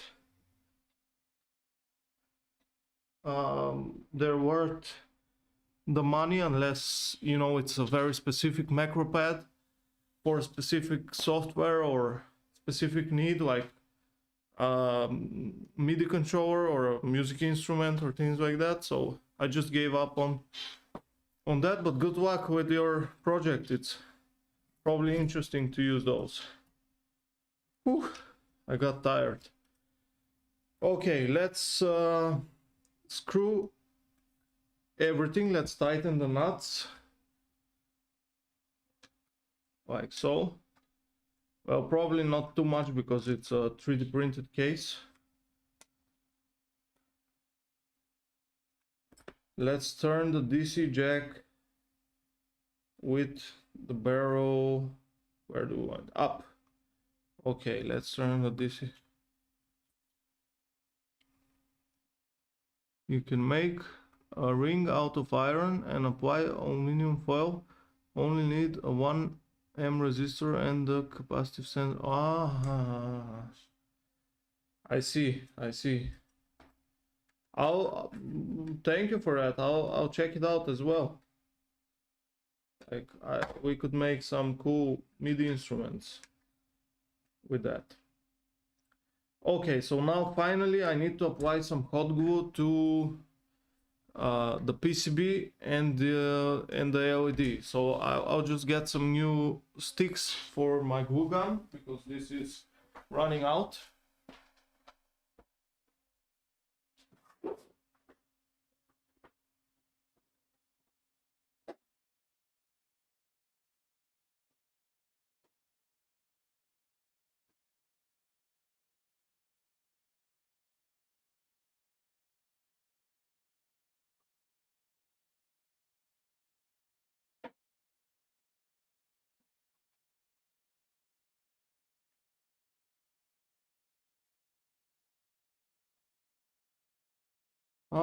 And there's one more thing. I don't think I have screws to put the cap on here, so I'll have to see what I can do about that.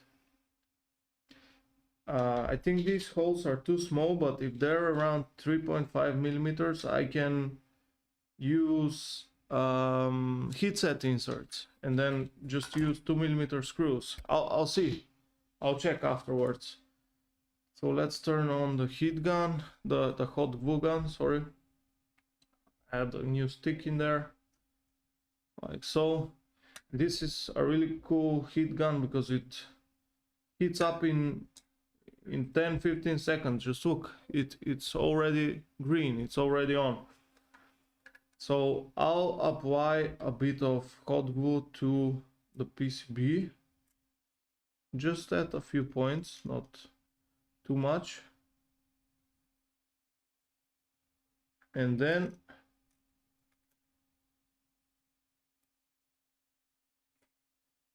I'll apply some to the LED. But for the LED, I need to move some of these wires around from the input jack and whatnot.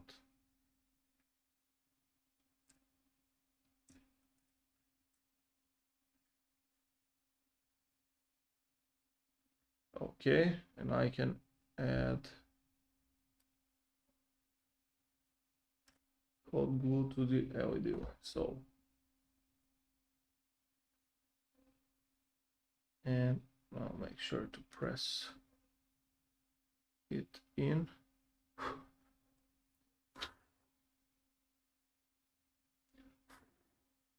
Oh, I'll put it here in the coolers. It will cool it faster.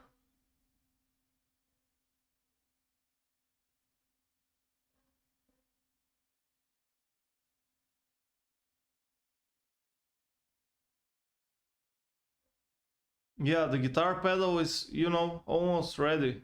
Like I built the same pedal yesterday, but in metal enclosure, so it works as intended. But this one, I don't have any enclosures left, so I just 3D printed one, and I was hoping it's just gonna work.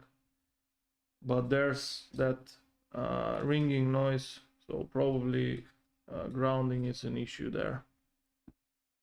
We'll see. maybe later I can apply some aluminum foil around the whole enclosure and it will just work. Okay, trying not to tighten everything too, you know, too tight so I don't break the enclosure.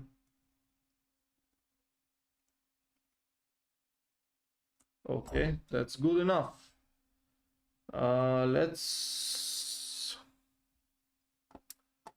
Let's apply the caps. So I 3D printed these caps. Let me turn off this light here.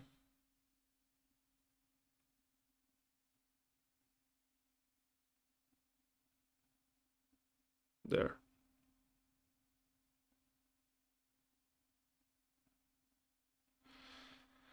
So I have two of them and I'm gonna just use these.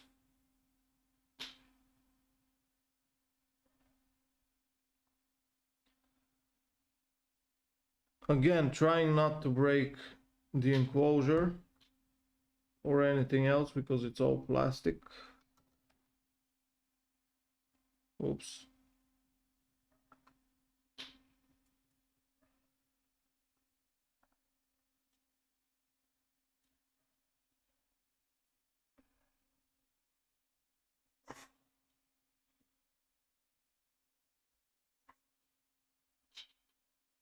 Okay, I can't really fit that in there. So let's try again.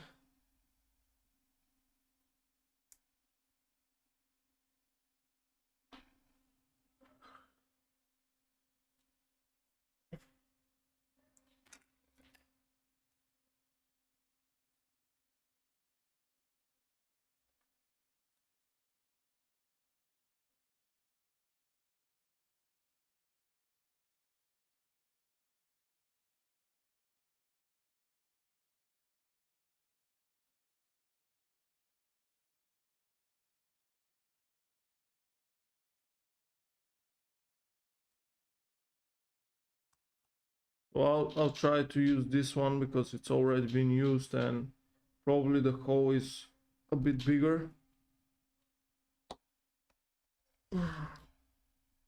Okay, there we have it.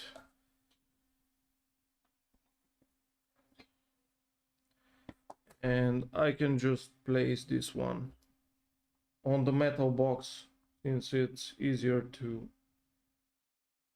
you know, press down on the metal box and worry not. Okay, that's perfect.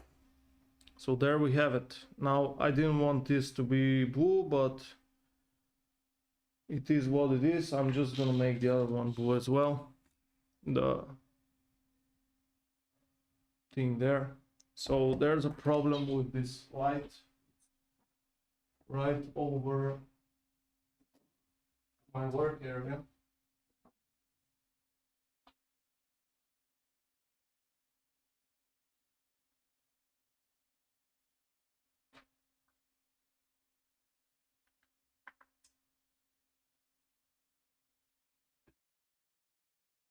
So let's try like this.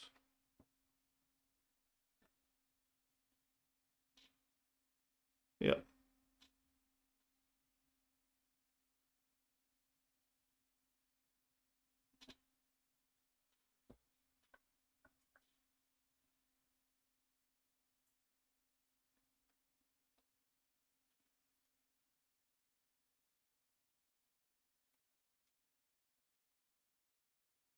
Okay, there's the pedal.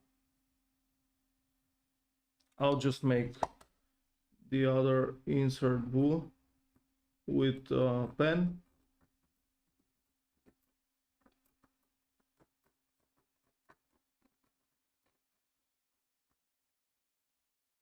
So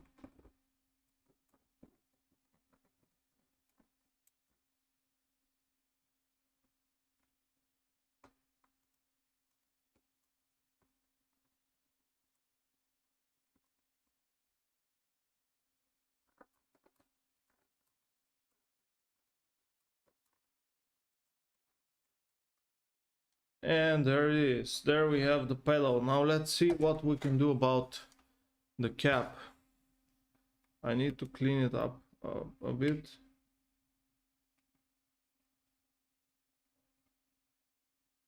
I started the print late last night just as I was going to bed. Like, I did it from my bed, and it turns out it has these holes here and I didn't see them, so there I added no supports, and now there's just a bit of string here that I need to take out. Otherwise it's fine, it's a perfect print. And I guess I'm gonna have to make a bit more of these, a few more of these LED holders, since I can see that they fit. So it's fine, I guess I can make more of those. I have to see also what to do about the enclosure, and should I ground it or not. That's the next big question. Oh, I just remembered, like for screws I can just use the ones that I have from the micro stomp boxes, the micro enclosures. I'm not using those at the moment, and well, let's say just for today or just for these few days I can probably just use those screws and then just get some new ones later, new screws. So I guess it's fine, I can use those if the enclosure is built to work with the normal screws for guitar pedals. Excuse me. Okay, let's get those.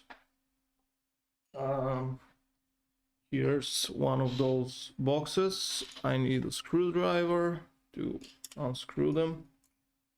And I'll just do one of them just to see if the screws fit. If they fit, I'm closing the pedal and we'll call it a day. If not, we'll see what to do about it.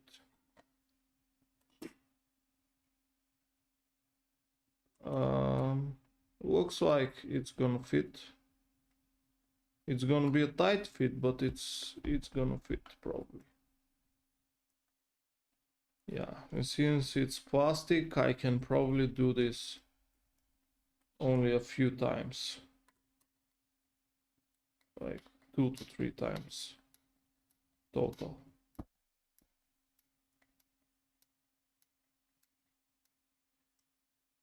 Okay, so I guess I'll just put one other screw inside. I don't want to screw all of them and then have to unscrew it to change, you know, the layouts and everything else, like to install the aluminum foil. Well, not foil, like aluminum tape.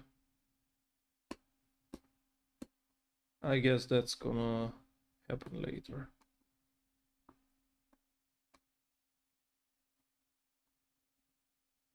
And if it works, like for example, if aluminum foil, aluminum tape reduces the noise that we just heard, and if that turns out to be the main issue of why there is noise, I guess I can just print these boxes in PETG or some stronger filament and just use aluminum tape instead of buying metal boxes if I want to build guitar pedals fast. And that's it. That's the pedal.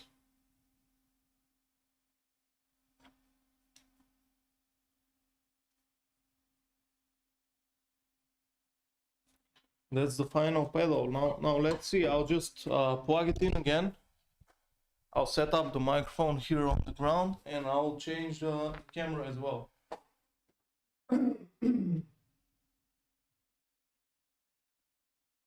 Well, actually, I'll use the same camera, but change the stand. There am I. There I am.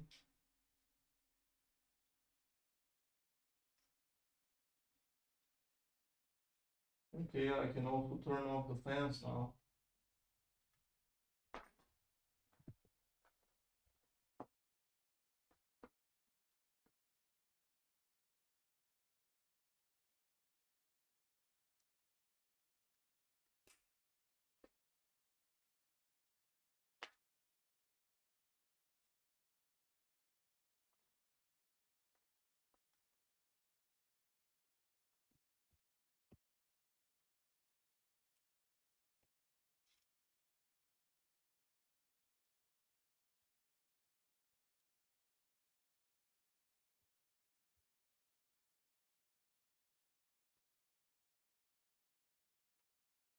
Okay, so let's set up.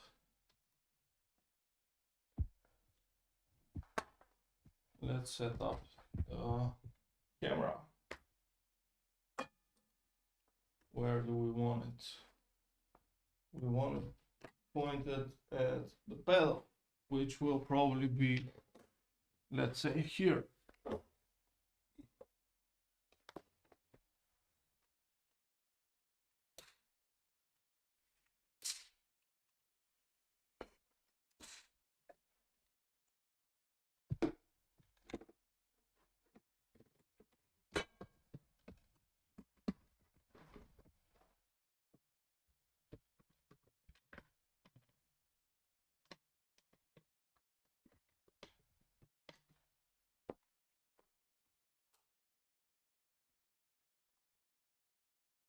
The two lights.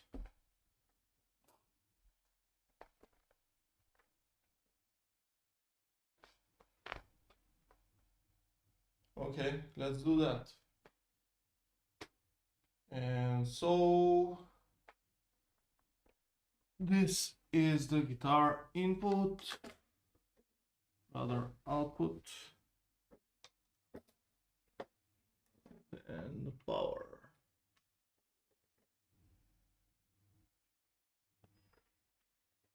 There's that ringing noise.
Yeah, this is a very wide pick. That's why I'm playing so bad. It's very wide. It's not something that I'm used to. It's not that I'm not practicing. It's because the pick is very thin.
So that's the pedal that we built today.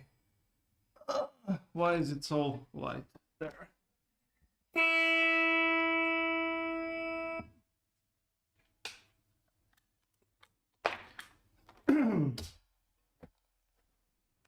Okay, so I have almost no light there. So this is the pedal that we built today. Let's try to the whole thing. So this is it. This is the pedal that we built today. It's a copy of a DOD 250 MXR distortion plus pedal. It's something like that. And this is what it looks like. It's a 3D printed case. I just closed off the back so I can't show you the inside, but it's a custom PCB. Like, it's not a 3D printed, it's not a printed circuit board. It's a universal perf board or a PCB that I just placed components and wired them individually. All the parts are 3D printed, so there's a bit of grounding related noise, but hopefully I will fix it in the next few days. So I have to open it up, take everything out, line the insides with aluminum tape, and then put back in together, and hopefully that grounding issue is not going to be an issue anymore. So thank you for watching. Thank you for everyone who's been here.